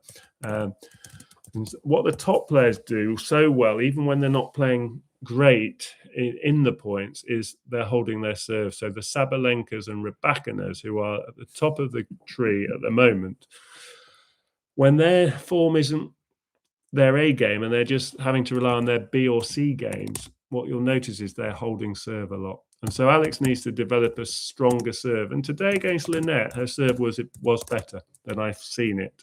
It's not where it's going to be in 3 or 4 years' time. She'll continue to improve. She just needs to be more dynamic. Her action, the transferring of the energy through the service action needs to improve to generate a bit more pace. And that will allow her to win a few more free points. Against Noskova, she just didn't get enough free points. But on another day, Noskova, I saw her play Castella this week, and the winners weren't coming off. She was making lots of errors, and Castella, who's a steady player, not dissimilar to Alex, came through with a win. And so Noskova's not going to play like that every time. In terms of other questions, sorry, I've missed a few. No, I'll read out questions. Don't worry. Mikova is a serious opponent. Someone I saw that. Yeah, Makova would be a great win. Absolutely. If Alex can beat Makova, that would be a fantastic win. So Makova is going to be a lot tougher than the Goff match. Goff's form is very suspect at the moment. Makova, on the other hand, only lost 3 matches this season. She's won 16 matches. That's one of the best records on tour this season. So I think they want to talk to you. They want you to talk about the academy and the impact the academy, the Rafa Nadal Academy's had in her coaching style and in her life. Yeah, it's trust. The relationship is a strong one because of the trust built up of over the years of loyalty shown both ways. So we know that Alex is very loyal, and the Rafa Nadal Academy is very loyal to Alex, but that is built a lot of trust. And when a player is trusting what her coach is saying to her, then the flow of information leads to clarity on the court. And when you see players struggling, losing on court, you'll notice there's a lot of negative communication towards the coaching boxes. There's gesticulation, throwing their arms up, they're talking back at the coaches, and it's not constructive. Is a breakdown in trust. Iga Swiatek at the moment really struggling. You can see the lines of communication with her coaching team and not at all positive. And that's just one of the problems. She's not believing in what she's hearing from her coaches. Whereas Alex, every time I watch her, regardless of how the match is going, there's trust between her and her team, and all the sort of body language and the communication between player and her team is positive. There's lots of positive energy, lots of sort of celebratory sort of positive body language, and that's from the foundation of the trust and the clarity of message. She goes on to court with a clear plan. And yes, I've said, singing my own trumpet a little bit, I've said a lot of tactics which I've seen Alex implement, because the coach is obviously saying similar things, but Alex has got belief in what she's hearing and she's trying her best to implement it, and it's working more often than not at the moment. So I think that comes about from the loyalty and the consistency and sticking with her team. And, Rafa Nadal, I can't think of anyone better than his as a role model. His influence must be very inspirational to someone starting out in their career this last year or two. I can only see her going from strength to strength. So no need to change anything. So tennis is active in the provinces outside of Manila. Okay, I think there's some politics happening there about where they're investing in courts, but that if we did go, it would be really fun. We could play some tennis. We could go somewhere and have a little session, little open YouTube real life session. That would be fun. Why in tennis no direct access for coaches? That is only for team sports. It's only in the last couple of years that actually the access players have to their coaches has been allowed. So it used to be against the rules. Coaches couldn't even signal from wherever they were sat courtside, whereas now players go over to their coaches and change of ends. You'll see players going to their towel box, which is normally in one corner, and their coaching teams will be at one end of the court. So they will go over and they'll have communication from their coaches constantly through the match. So it is allowed now. It didn't used to be. They did trial coaches coming onto the court and sitting at the changeover at the net, sitting alongside the player.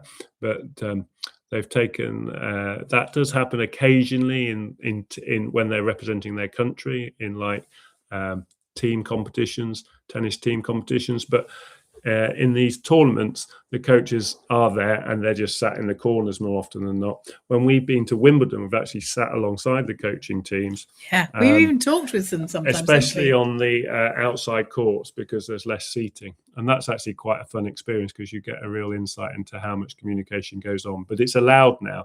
In team sports, they have communication, don't they? They have a half time and they go off the pitch, as it were, and they have 10, 15 minutes with the coaches. Players can do that, but they have to wait to the end of the set, and then they only have a few minutes. So you'll see them occasionally going back to the changing room, changing their top, having a comfort break. But if the coach wants to, they can catch them at that point as well. Also, I heard Alex saying in an interview, all the work has been done. You know, she's on court and all the hard work has been done. So if she's listened to her coaches, which we know the way, because of the way she is, she has listened to her coaches. So the work's been done. And I think Alex doesn't need to go and have a chat with her box because she knows what they're thinking. They're in step with each other. Whereas it's the ones who are getting upset with themselves, it's all going wrong, they're getting distracted. And I think when they start talking to their player box, I tend to think that's when it all gets worse. I find the ones, and Mboko and Alex are similar in this. They are concentrating and smiley and they get on with it, and they don't do the chat with the box. And I think, honestly, if somebody starts chatting with the box when they're playing against Alex, I think good, because that means you're rumbled. So what have we have a theme music video composed for Alex that was done by a Filipino artist that you would like for sure. How can I send it? Oh, pop it. We have email. I'll share our email here. serve@chalkdustmedia.co.uk. And I think we've also got, if you guys want to do a subscribe to our newsletter, the newsletter is done very cleverly by putting together all the blogs that we do each month. We don't spam anybody with anything. We just put together a month's worth of snippets of good information each month, and we send that out monthly. chalkdustmedia.co.uk, and I think it's /newsletter is where, what's that? Oh, Helen was loving the story. Please tell us more. You're Filipinos' most loved sock med couple, baby. We are so lucky, aren't we? Yeah, we are lucky. You know, you guys are so encouraging of us personally and of what we're doing. But in a way, it's kind of well, Helen, after 2 or 3 dates, Katie got up to her tricks because we go out to the cinema and watch a film, and then I take her home and drop her off, and then I go back to my house 3 miles away, and then I get a phone call saying, "Oh, I've left my handbag in the car." Or I've left my pillow that she used to take to the cinema. I always take a back support. But there'd always be an item in the car, and then I'd have to get back in my car late at night and drive the said item back to Katie.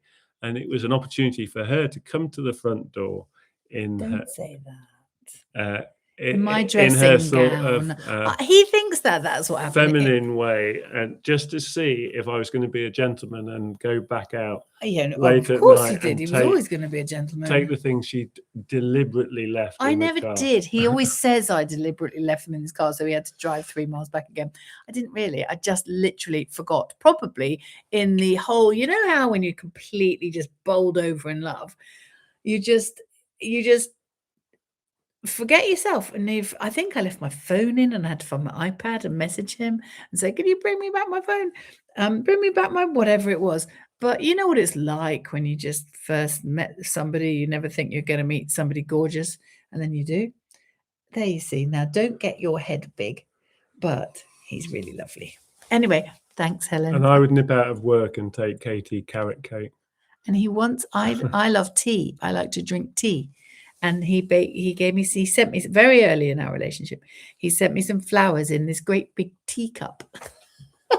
It was really sweet. That was a really good one. Have we got? I would love that, Francisca Barong. We've met before. I think you're in Italy, aren't you? In Italy, Francisca, or is that another Francisca who's on the chat? Anyway, I'd love to hear that. I know that there's a song, which is I've put on. I think I put it on. It's a Filipino song, isn't it? Or a song from the West that is very well loved. And I think I'm asked on the YouTube if we have a song, and I just said, yeah, we got this song because I think you guys know it. I love the story. Keep going.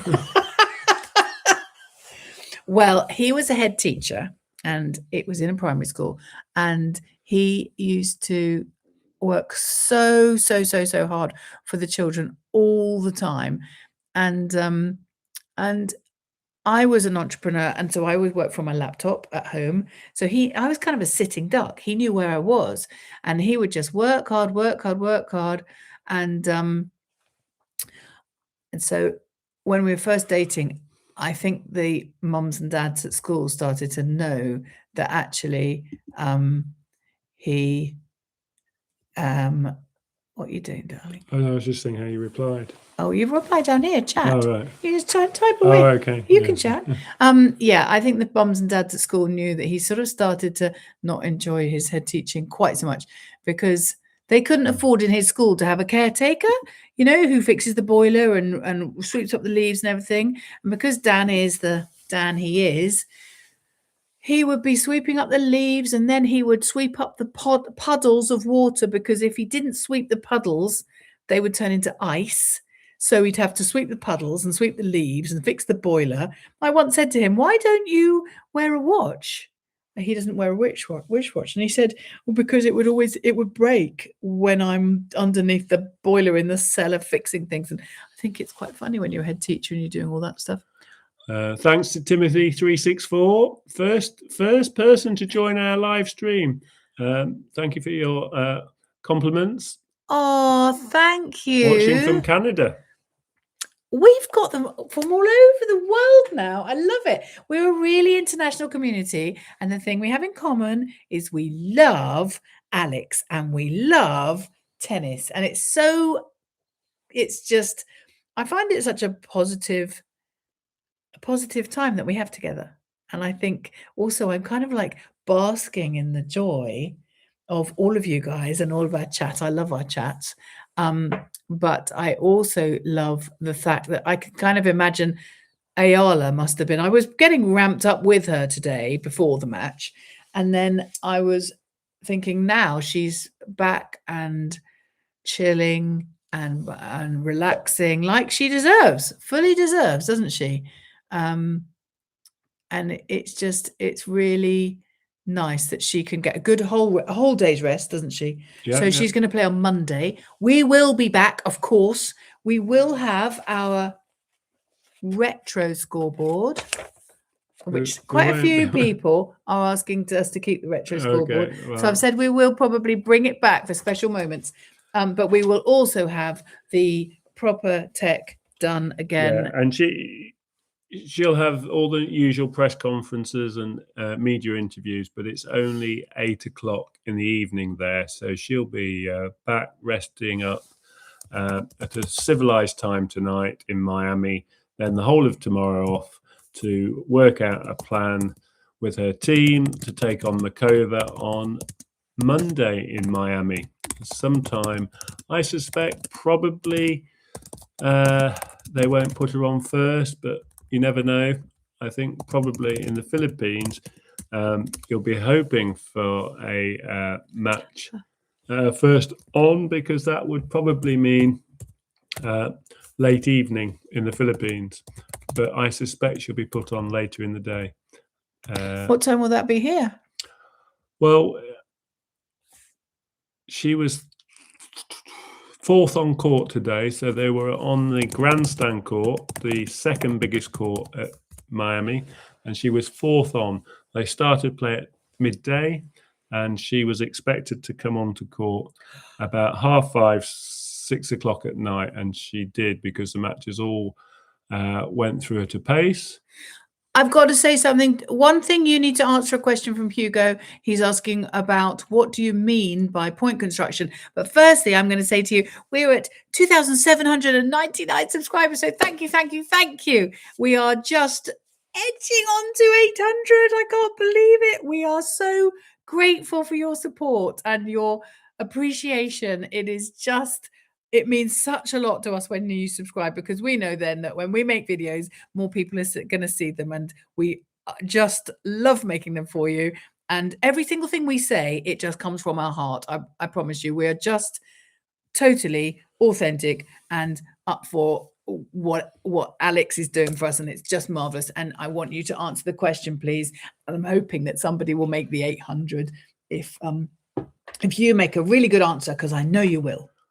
Okay, point construction really is how, when you control if you play the point you want to play and are in control of your shots and can hit the shots to the spots in the court, then there's an expected pattern of play that you can predict. So you're going to construct a point that gives you every chance to win. So if we go back to this chart here that I had up, imagine Alex is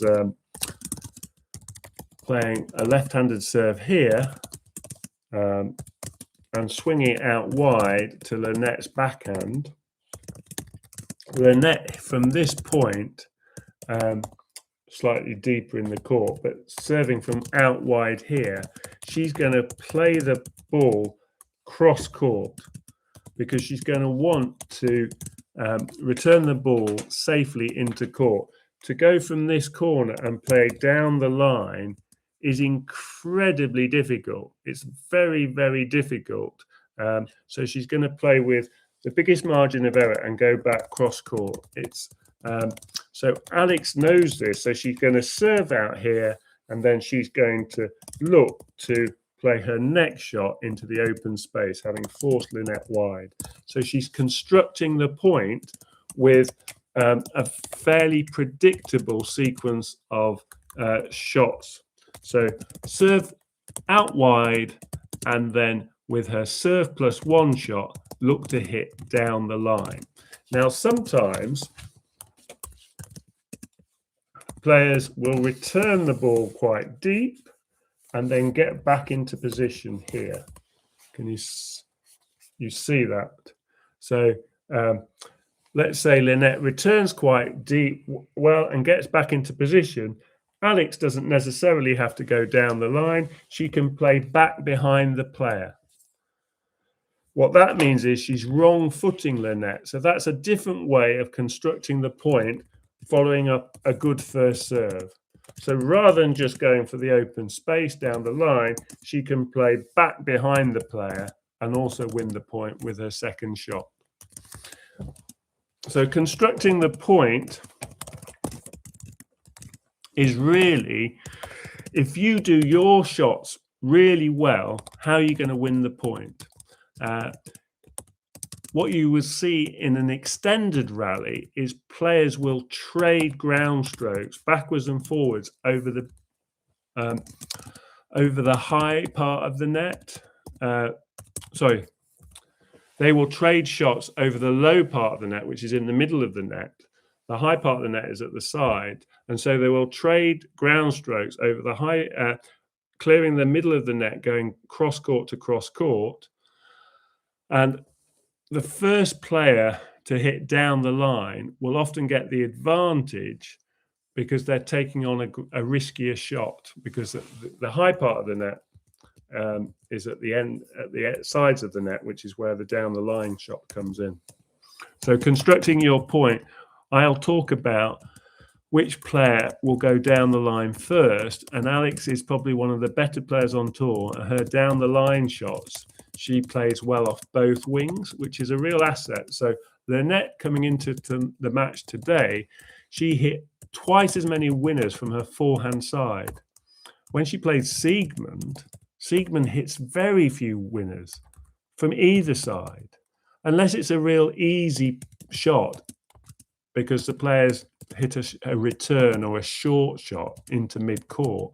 Siegmund's winners came really when she was inside the service box, when she was either near the net or close to the net, and she was just putting away easy shots. Her winners weren't coming from the baseline.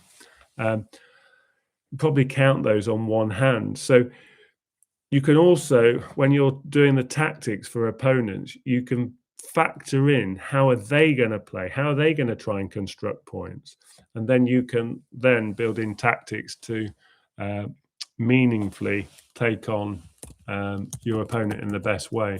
And so for me, when Alex was constructing points against Siegmund, it was very much about limiting her errors. So she played quite safely. She just got her serves in more often than not. She didn't really go for them. And again, she didn't really try to hit the type of winner she hit tonight against Linette, because she was very conscious of minimizing the errors. Siegmund only wins matches really because players hit a lot of errors, not because she wins points with winners. Whereas Linette today really is quite erratic. She goes for her shot. She plays quite quickly. She goes for big shots. And Alex was able to feed off that pace and redirect balls down the line with a lot of success, especially in that first set. So constructing points, it would be easier if I had a big wall chart and could go through different examples. I can get him a wall chart. But I think that's given you I some could idea. get you a thing, one of those ones, or what do you call them, with pens and you rub them out. And what are they called? I'll get you one Whiteboards. I could get him a whiteboard, and yeah. In my day, we used to do a lot of serve and volleying. So you construct the point, and everyone played the same way. And the returner's job was to get the return low over the net, so it was down at the incoming player's feet to make the volley hard. So certain tactics were deployed all the time. But nowadays, there's much more variation in tactics and far greater analysis, and there's data on everything. But the data is really useful. It's very boring unless you're actually, it matters to you and you're invested in the matches. And the players are obviously invested, as are the coaches, in the matches and the outcomes. But it's amazing how the data over the last year of players' matches actually is how they perform and play. It's really interesting.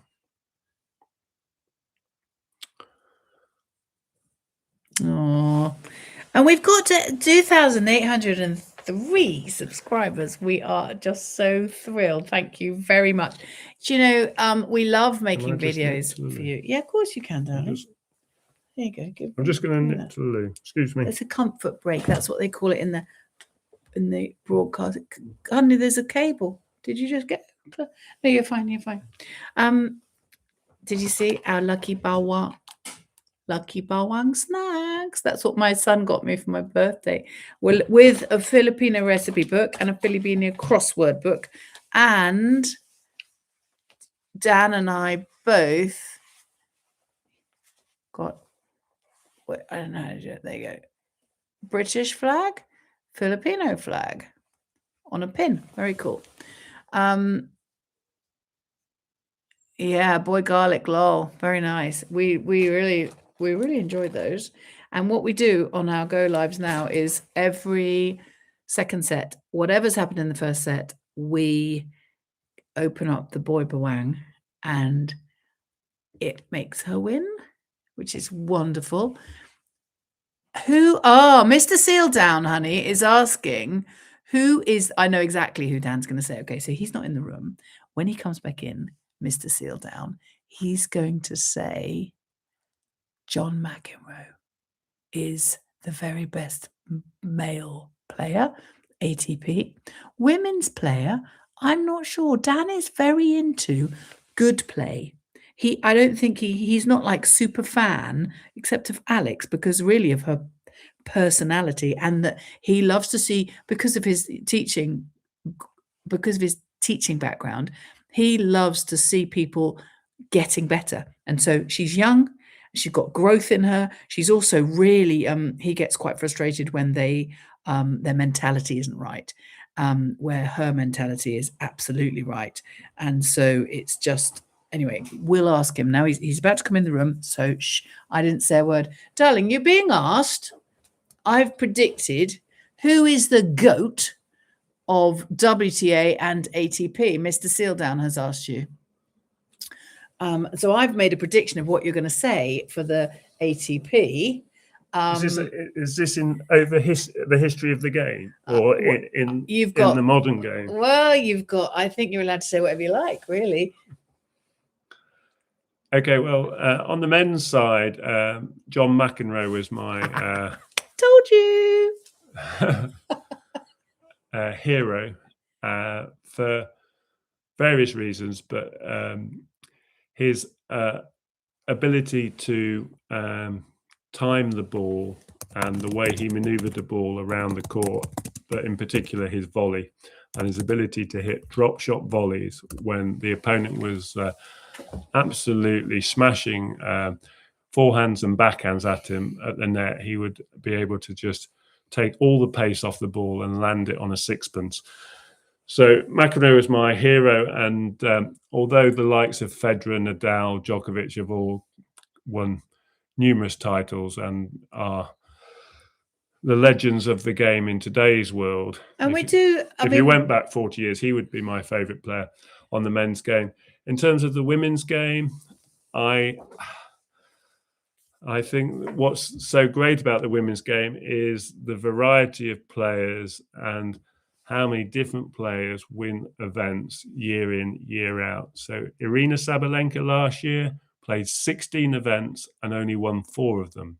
So although she's always there or thereabouts, 75% of the time last year, she did not win the event she played in. And that's an example of how many different winners there are. If you looked at all the winners of all the tournaments last year, there was something like 25 different tournament winners. The number of players that won multiple titles was far fewer than the number of individual one tournament winners. So it's very competitive, the women's game. And although Sabalenka and Rybakina are having a good time of it at the top of the rankings and competing in the biggest finals at the start of 2026, it will be interesting if they continue to dominate the rest of the season, because it's very hard to win back-to-back. But in terms of my heroes in the women's game, you can tell which era I was brought up with, because it was much more players who played at the net. So Martina Navratilova would be, in my opinion, one of the very best players from the 20th century, if not the best female player. Obviously, this century, people will obviously identify the Williams sisters, Serena and Venus. But I grew up when Martina Navratilova was dominating, and she was a great serve and volleyer as well.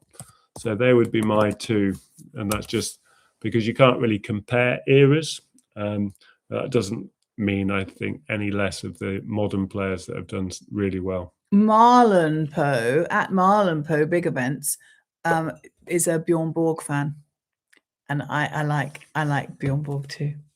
I grew up in Wimbledon. I grew up on the same road as Wimbledon tennis. And so I feel so lucky. My mum still lives there. And so I feel so lucky because when we are in the tennis, we can go and we just stay with my mum. It's literally, we roll out of bed 5 minutes before the ground opens and boom, we're in there, which is absolutely lovely.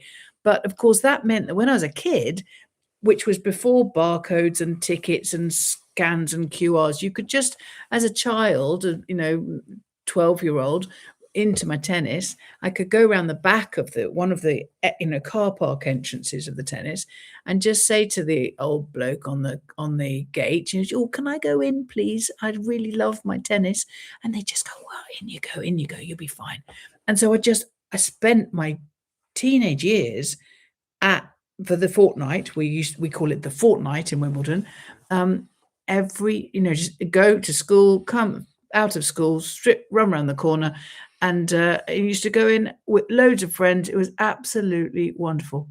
And so therefore I've seen Bjorn Borg play a lot, seen McEnroe play, seen John Connors, seen all of them. Fantastic. Yeah, and the other thing to say about the women's game, which is different to the men's game, and why I really enjoy the women's game is that age isn't a barrier to success. So you compare the men's game and the women's game today, a lot of young players on the women's side are competing now at the highest top end of the game. And so you've got 18, 19 and 20-year-olds like Alex's age, and they're competing with the best. And Ivy today beat Paula Badosa very easily.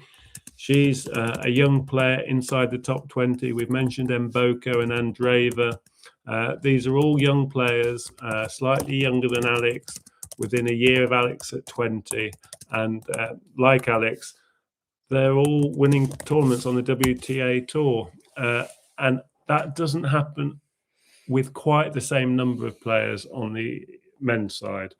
So I like the fact that there's no barrier to success, and you can come in and you can take on these top professionals that have been around for a few years, and they're beating them quite a few times, which is great.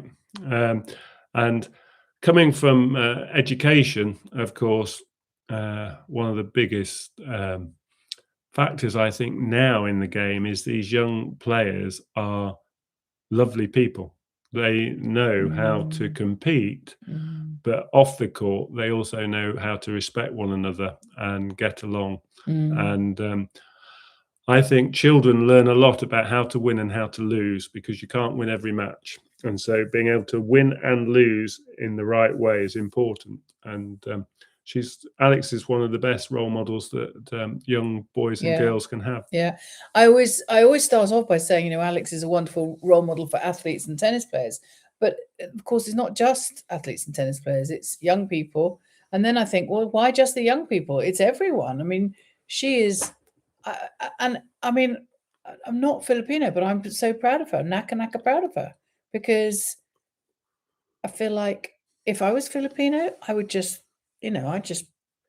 We cock a hoop. She's going around the world showing whole communities how it's best to behave. It's wonderful. Jose is saying Agassi is one of his favourite players too. Well, Agassi was the young man who won Wimbledon in 1992.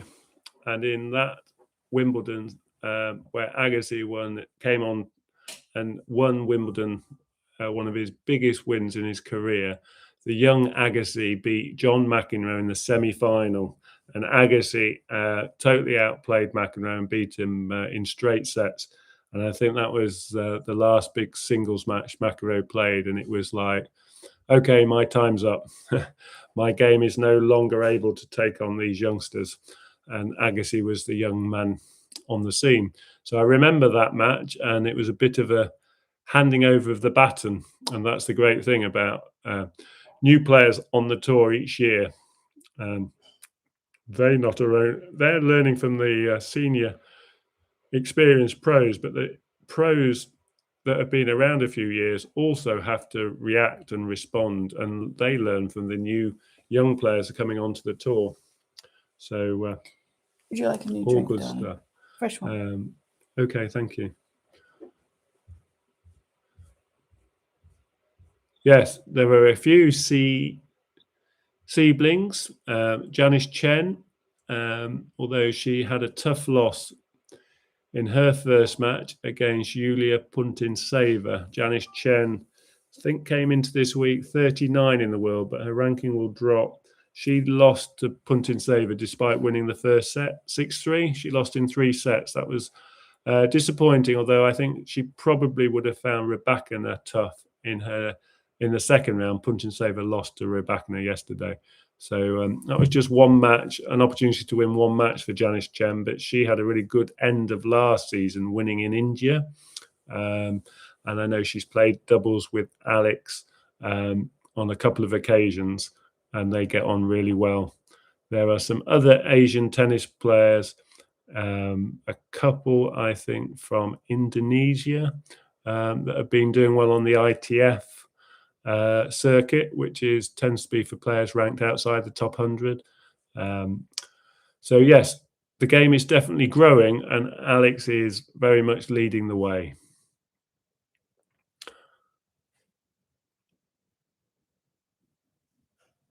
Agassi has a wonderful wife, beautiful wife.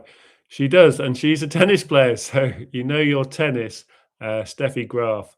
And they've had a great marriage.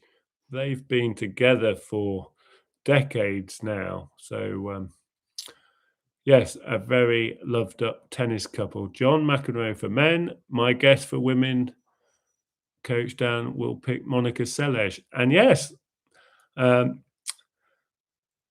difficult player to play against, because when she first came on the circuit, she played ground strokes with double-handed forehand and double-handed backhand. She had a very unique style, but she served left-handed.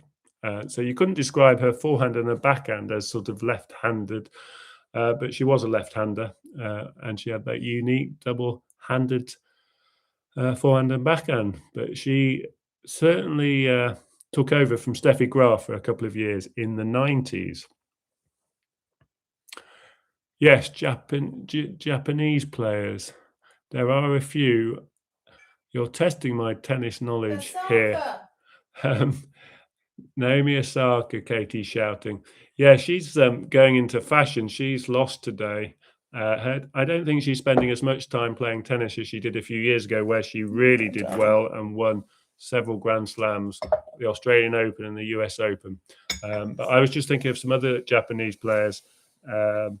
There are a few that are now starting to win matches. I'm thinking Sibahari, if I can say that right, and Hibino are two off the top of my head. So there are a few Japanese players following in Osaka's footsteps. But Osaka's still in the top 20, although she lost to Gibson today. Gibson's coming up in the order, isn't she? Yeah, an Australian did well last week and has continued this week. Yes. And how is Chen doing this week? She's still with us in the. Did you hear me talk about Chen? No, darling. I just mentioned Chen. Sorry. Yeah. I was making a cup of tea. Yeah, it's a tough ask. As Alex said on her interview with the Tennis Channel after her first match this week, she said winning matches at the highest level is tough. Everyone wants to win. But everyone wants to win at every level, surely. Yeah, but they not only want to win, these are the best tennis players on the planet, so they're coming with game. And it takes a lot to win just one match at this level. So Janice Chen is, I think, experiencing that for the first time. Alex had last season where she played a lot more matches at this level. Janice Chen was playing ITF most of last season, and just because she won a couple of events in the autumn at a lower level, 250 event in India, she won. Her ranking sort of jumped up, but she's not really had the experience that Alex has had. And that she'll need this season to gain that experience, and that'll help her finish off matches. Mr. Hugo Poe has just been talking about the new chair of the WTA. I will pop a link, Mr. Hugo Poe, because I'm particularly interested. So Dan's obviously all about the tennis and the tactics and the strategy. I'm really interested in the business side of things and how to promote women's sport through women's tennis, and also to promote the structure and the foundations and get the organization fundamentally good, so that women they don't just sort of make them play so many tournaments in a year that they all get injured, and then there's no longevity and no it just doesn't all stay together. The youngsters, they'll play for a year and then they'll fall out, and it also means that there's no stories, great human stories of wonderful at the top clashes that go on for years. And I have written some blogs about that on the website. I think it's here. I'm going to put it in www.chalkdustmedia. That's where we put all of our tennis sort of editorial stuff. And I think 4 is that editorial, and that's the bit that I've actually written that. And I release them every Thursday, a new blog, and I also talk them to camera. But they're quite dry, but it's about the fundamentals of the way that tennis is structured in a global basis.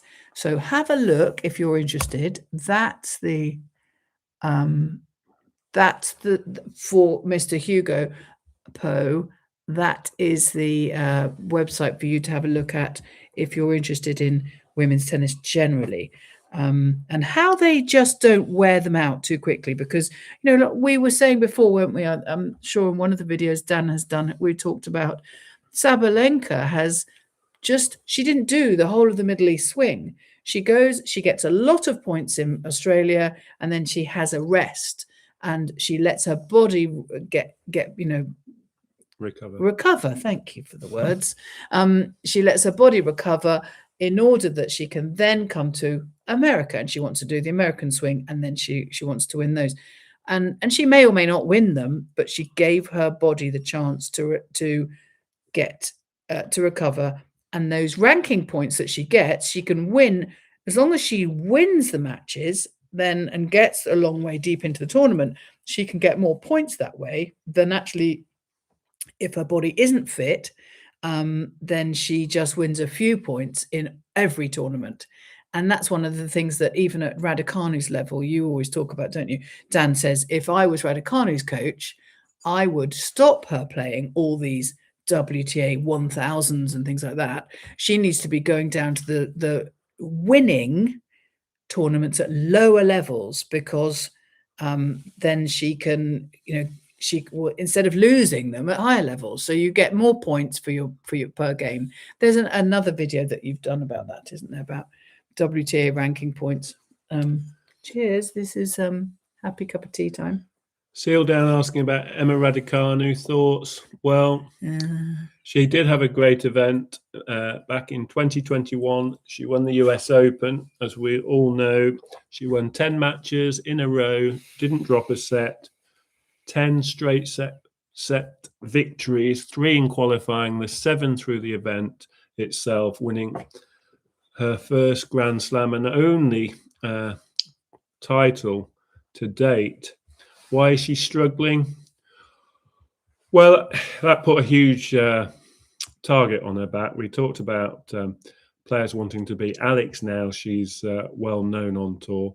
Well, winning a Grand Slam certainly puts a target on your back. And then when you're so young in winning that title, every match she played after that tournament, she was a big scalp. So she had no surprise element, and people were after her. But she also had huge pressure, and she played with expectation, and that is very different. So if you watch Anisimova this season compared with last season she was playing freely, especially the second half. She got to 2 Grand Slam finals, but she was playing without expectation. The Australian Open starts the beginning of this year. People are suddenly talking about, will Anisimova win the Australian Open? Some people tipped her to win the Australian Open. What happened? She lost to Pegula in the quarterfinals. But also, if I can add to that, if I'm talking from the structural WTA global economics of the game's perspective, I think ill-advised. She was ill-advised. She won the US Open out of nowhere. She was a qualifier, and she suddenly is promoting British Airways or the HSBC and Tiffany jewelry, and she's got diamond in her ears, and she's, do you think Alex would do that? I don't think so. And she took her eye off the ball. She's effectively kind of thinking, well, she was reaping the rewards. She got millions and millions of pounds. But that's not her primary focus, or it shouldn't have been. Her primary focus should be tennis and working hard for the next win and gaining her experience and gaining her the lessons that she needs to learn. And if we watch Alex, I don't see any of that shenanigans. I see her going to Nike and choosing her Nike outfit for the next season, and that's that. I don't see her wearing jewelry that's from some big brand. I don't see her driving fancy cars or any of that business. And I think Rafa, the Rafa Nadal Academy, will have. It's like it's her instilled that ethic, and her family and her community and the Filipino diaspora and all of her Filipino fans. It's an ethic that I'm afraid I think Raducanu doesn't have. She has the wrong idea. Yeah, the facts speak for themselves. She changed her coach as soon as she won the US Open. She changed her coach. She's changed her coach over 10 times since. Enormous number like that in the same time period. Alex Eala hasn't changed the coaching influence, so there's a big difference. I don't think changing your coach, searching for something different with such regularity is going to help for consistency of message. And she's also struggled with injuries. I think some of the Western cultures around Raducanu aren't as kind. The Philippine community is very supportive and positive and loyal. I think the type of pressures that the Western players receive now is a mixture of positive but a lot of negative feedback. We tend to see the press in this country, the media, build a player up and then want to knock them down. And it's so it's a lot for a young player to deal with. And I don't think the Filipinos would ever do that to Alex. They love her. And they love her if she wins or loses. Raducanu's just done a lot of things, but not really done one thing really well since the US Open win. You can't blame her, but she's in too many places trying to please too many people. And a professional tennis player has to concentrate on one thing, which is what Katie was saying, basically. And you see a lot of her going to the ball. I mean, she was 18, wasn't she? She's older now. We all are, since 2021. 23-ish, yeah. But she was. There was a lot of her doing sort of model type things and the clothes and everything. And you can't blame her. She's a beautiful young woman. But Alex is a beautiful young woman. And I don't see her. I'm going to see her looking absolutely lovely and but she's gracious and humble and sweet and not flashy. It's ugly. I think the flashiness is a little bit, I don't know. It's not very cool. And I mean, in pure tennis terms, Raducanu's game isn't as resilient. It's great when it's on, and she plays some high-level tennis. At Wimbledon last year, she beat Vondrousova, who'd won Wimbledon, and then she pushed Sabalenka in round 3, really quite close, especially in the first set. It was tiebreak.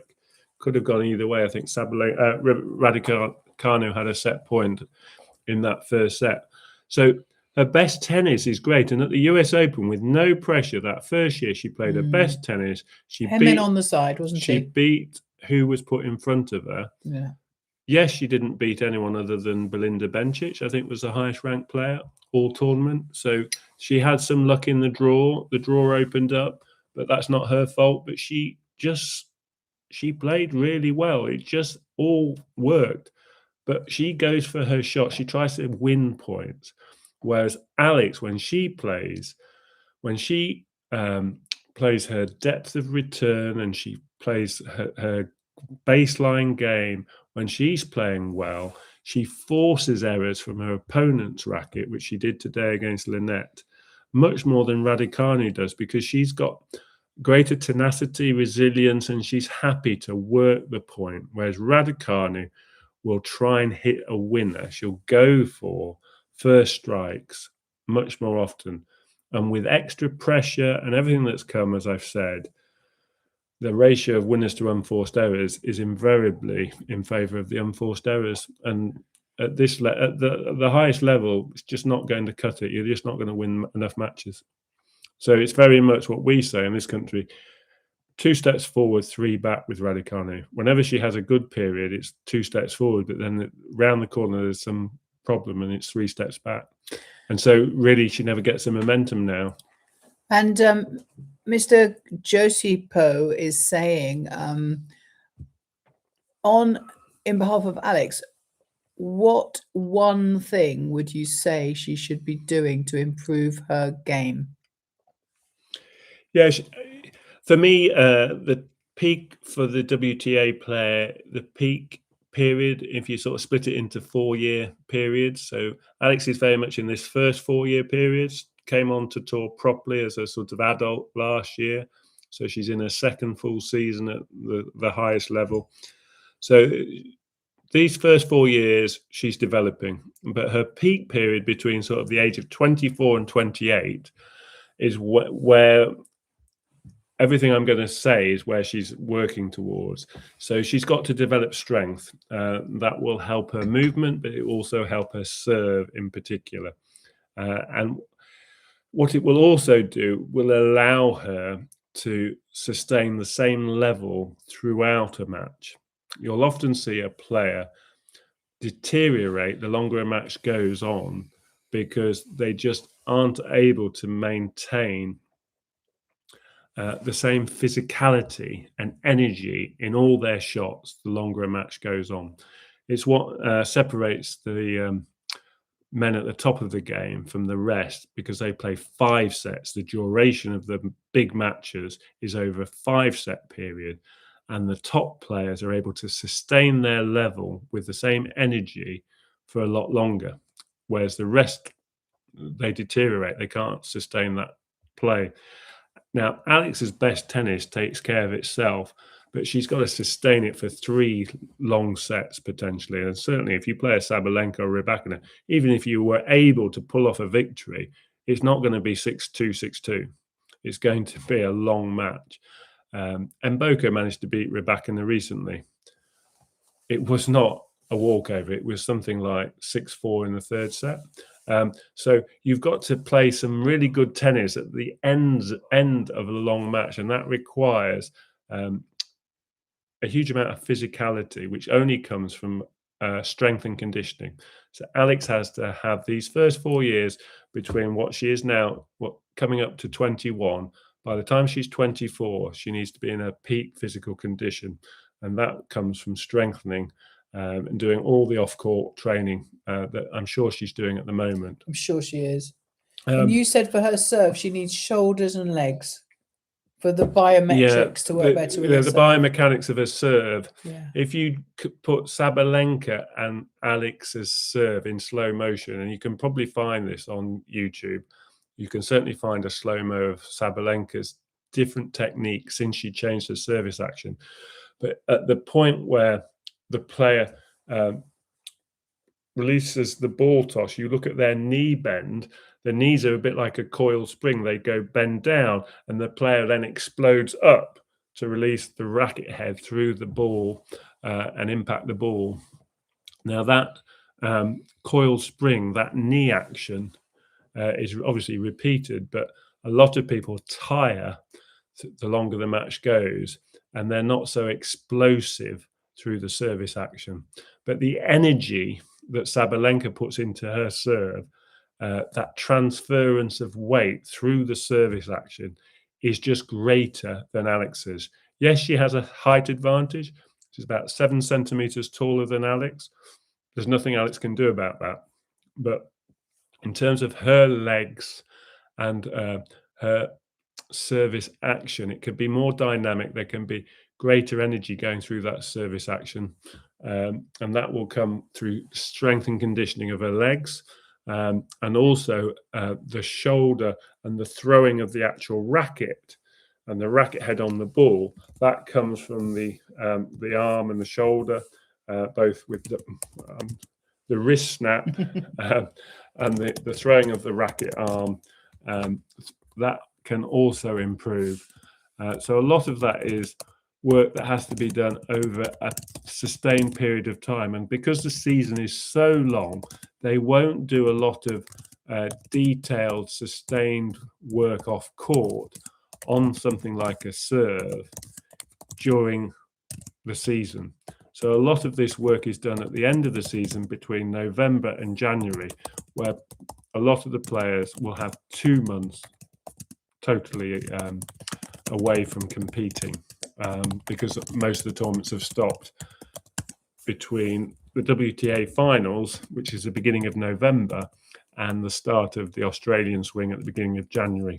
So Alex might get 8 to 10 weeks off, and it's in that off season that they do this detailed work. So basically what I'm saying, in 3 or 4 more winters, we'll see the best of Alex's physicality, and that will then lead into a more sustained sort of strength through a serve. And that's a key shot because you serve half the match. When watching Sabalenka watch-alongs works well, have to mute it. Oh, bless you. Oh, I wonder. I don't think we can do a captions underneath live ones. I'm not sure, but maybe at the end of it they could do captions. I'm not sure, but I think there's. I was looking at YouTube. There is a way, as long as you don't take more than 5 seconds or something, we can clip it bits of other people's videos in, as long as it is we're adding to do it with editorial. Well, my tech support's got a lot to do. So I'll have to try and find what Dan's talking about. These 2 serves. Who did you say that? Who were the 2 people? Well, you just look at the best. I mean, Rybakina's just even taller, and that's an unfair comparison. But in particular, you look at the knees and the leg action of any of these top players and compare it with Alex's, and you'll see the journey she's got to go on to improve her serve. It mainly comes from the legs, the power of your serve, and how you do that is really going to be key. Yeah, she's capable of serves in the mid-90s, 90 miles an hour, but to get into the top 10, Alex has got to get a bit more speed on that first serve and get it over 100 miles an hour consistently. And her second serve, I'd like to see her become more brave and go for near an 85 to 90 mile an hour second serves, which is basically she's got to put a good 10 miles an hour on both her serves over the next 3 years. This isn't like by next week or Mr. Hugo wants it by next week. Does he? Don't you? You haven't actually said next week, but you're saying yes. She's playing top 10 players. Is very impressive, and it is beating the veterans are signs that Alex is ready for her glorious moments anytime soon. And well, she's having glorious moments, isn't she? Every time she plays at the moment, we are. Well, and that's why we get so excited about it and so vociferous. But sometimes the pressure of her glorious moment being the actual winning of the tournament might be too much pressure for her at the moment because she's so young, and so we would be doing her a better service if we support her win or lose, which I know you all do, and I love that about the fan family.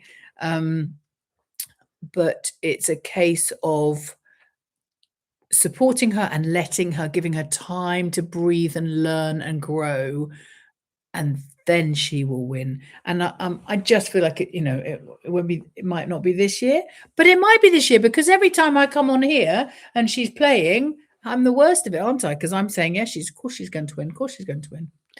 Well, I think I'm going to give a 10-minute countdown. I think we're going to head up and get. Yes, because you guys are all now in the middle of your morning and awake. I think we're going to wind things down because it's nearly 1 o'clock. 1 o'clock in the morning, and so we're going to Some head are to saying bed soon. Not all the top WTA players have powerful serves.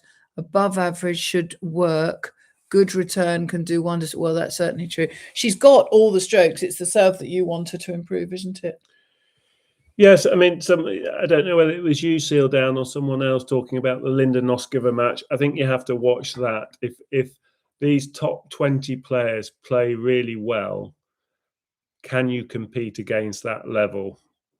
Because to win a Grand Slam, which I think is an ambitious target, but it will be the dream of every player who's playing a professional tournament. No, I'm not talking about winning a Grand Slam this year, but I'm saying it's the ambition. That will be her dream. And to make that dream a reality in 5 years' time, Alex would have to beat a top 20 player 4 matches in a row. potentially the last 16, the quarterfinal, the semi-final, and the final. She could expect to play a seeded player in all those rounds. And to do that, when I looked at the Australian Open, I said, there's only Elena Rybakina that could say in the last 6 months had done that. I think Mira Andreeva last season did it in this time of year, February, March. But since then, coming into the Australian Open, only Rybakina had shown the form to beat the top players in 3 or 4 consecutive rounds. And lo and behold, in the Australian Open, the player that managed to beat Sabalenka in the final was Rybakina, because she'd done it recently. Alex has to be able to win 3 points with a decent serve. It's the only shot where the opponent doesn't influence it. If you serve a great first serve, you've won the point. They can't influence the outcome of the point. If you've hit your spot with enough speed, you serve an ace. The most recent Indian Wells final, Sabalenka and Rybakina, you look how many aces they served in that match. The total was 22 aces. Now, one served 10 and one served 12 aces. That's a lot of free points. But also, can I just go back to, for the people who don't know as much about tennis as you do, you saying she has to beat 4 really top players? Potentially, yeah. Yes, and that is a potential. But also alongside that, that's consecutively, and it's with maybe not a day in between, isn't it? They get in the Grand Slams, but not every event. Sometimes there's weather influences. So it's in quick succession, which then speaks to her in the recovery. space of a week. Yeah, that's a lot for a young woman. And I know she's getting older and she's getting stronger, and she is remarkable. She'll improve. She'll improve both her physical improvements and her tennis level will improve over the next 3 or 4 years. And she's definitely capable of being a top 10 player. And that's where she needs to get to then think about winning these big titles. And to do that, everything she's doing well at the moment will improve. Her return game is exceptional, but she does take a high risk position. The court position on returns against Linette was really important and worked. That was the right tactic. But if she stands that far forward against a Rybakina or Sabalenka, she won't be so successful with her returns. So she has to have a variety of strategies that she can play for different players. And the top players, it demands a different strategy. You have to go toe to toe with them longer. You have to play extended points, extended games for longer. You won't get the same number of mistakes. And so it's a lot to consider, but I don't think we're talking about a time period of months. We're talking about 3 or 4 years.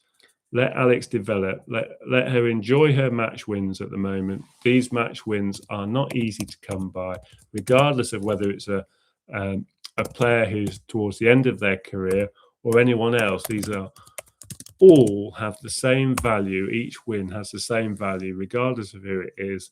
And she's doing well. She's on the right path. So Mrs. Ildanpo is saying, so serve aces are really free points, and they are, and they can impact the opposing player through intimidation and mind games. Absolutely agree. I'm sure Dan agree with that.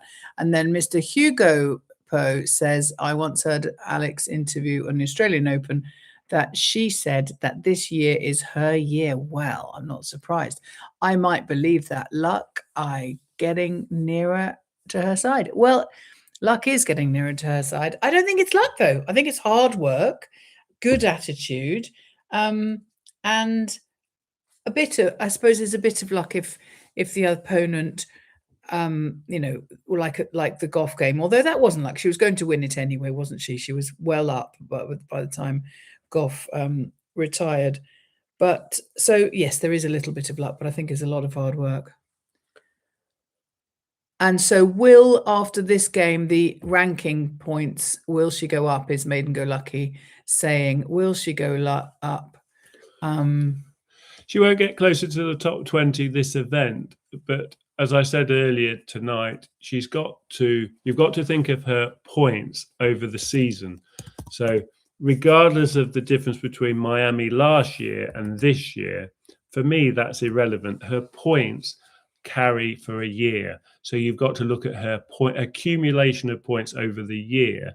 And so this week, she's already earned 120 points.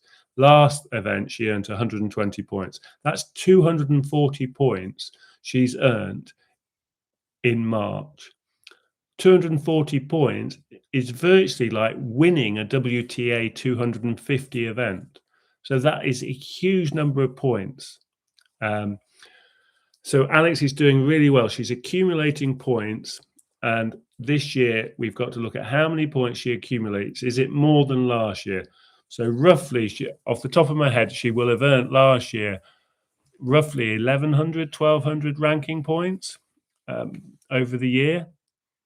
Well, 240 points in the space of a couple of weeks is pretty good because I suspect Alex is trying to get to somewhere near 1,500 points to sustain a ranking inside the top 32. And what that does is gives you a seeding position. And the seeding position, which she's had these last 2 weeks, means that she doesn't meet another seed until round 3. And that has a value, as we've seen even this week, because she's drawn Siegmund, and then because the seed was beaten, she's played 2 unseeded players. If she hadn't been seeded, then she could have played Sabalenka or any other top seed from the second round. So you get protection from the best players if you're seeded. I'm hoping that by the time she gets to Wimbledon, she's in the top 32. And to do that, she just needs to win something like 4 or 5 matches during the clay court season. Ideally, winning her first round matches at all these big events on clay. So Madrid, Rome, Paris, those 3 events. Can she win a match in each of those? In each of those, 1 or 2 of those. And if she plays in Linz in Austria, that's an indoor clay. Maybe win 2 matches at that 500 event, because all these wins will get her points, because she doesn't have many points to defend, because she didn't win many matches last year on clay. Am I right in hearing you correctly? If we do look at the WTA points, ranking points, basically at the beginning and at the end, between tournaments is the right time to look at it, because during tournaments everybody's moving and you haven't. It's almost like an unfinished sentence. Exactly, yes. But you can't really take the rankings on board until Sunday nights. Sunday night. There you go. That's what we need to do. If you're going to look at the rankings regularly, just on a Sunday night, caveat that these 2 tournaments happen to be over 10 to 12 days. So at the Grand Slams, it's at the end of this second Sunday nights, or these big WTA 1000 events. But generally, on the tournaments that are over a week, the end of the tournament will be Sunday night. Right. I think this might be coming to an end for us, because I know you guys are hitting the middle of the morning, probably going off to church, but we are now 1 in the morning and probably going off to bed. Shall we take the laptop up as we're learning now? Alex brought our whole country to a new sport where we don't have a tennis history, and this is a kind of discipline. Well, it's lovely, and it's lovely for us to be part of your learning journey. So thank you ever so much. We are going to nip off. Yes, say night, everybody. We'll just go and do the washing up after dinner, and then we'll shut the laptop later on. All right. See you all on Monday for the big game, and we will have a scoreboard, I promise you. And we might even have the retro one as well. But night. Lovely to see you all. Bye-bye. Bye-bye. Right, you want to just give me your microphone, darling? Thank you.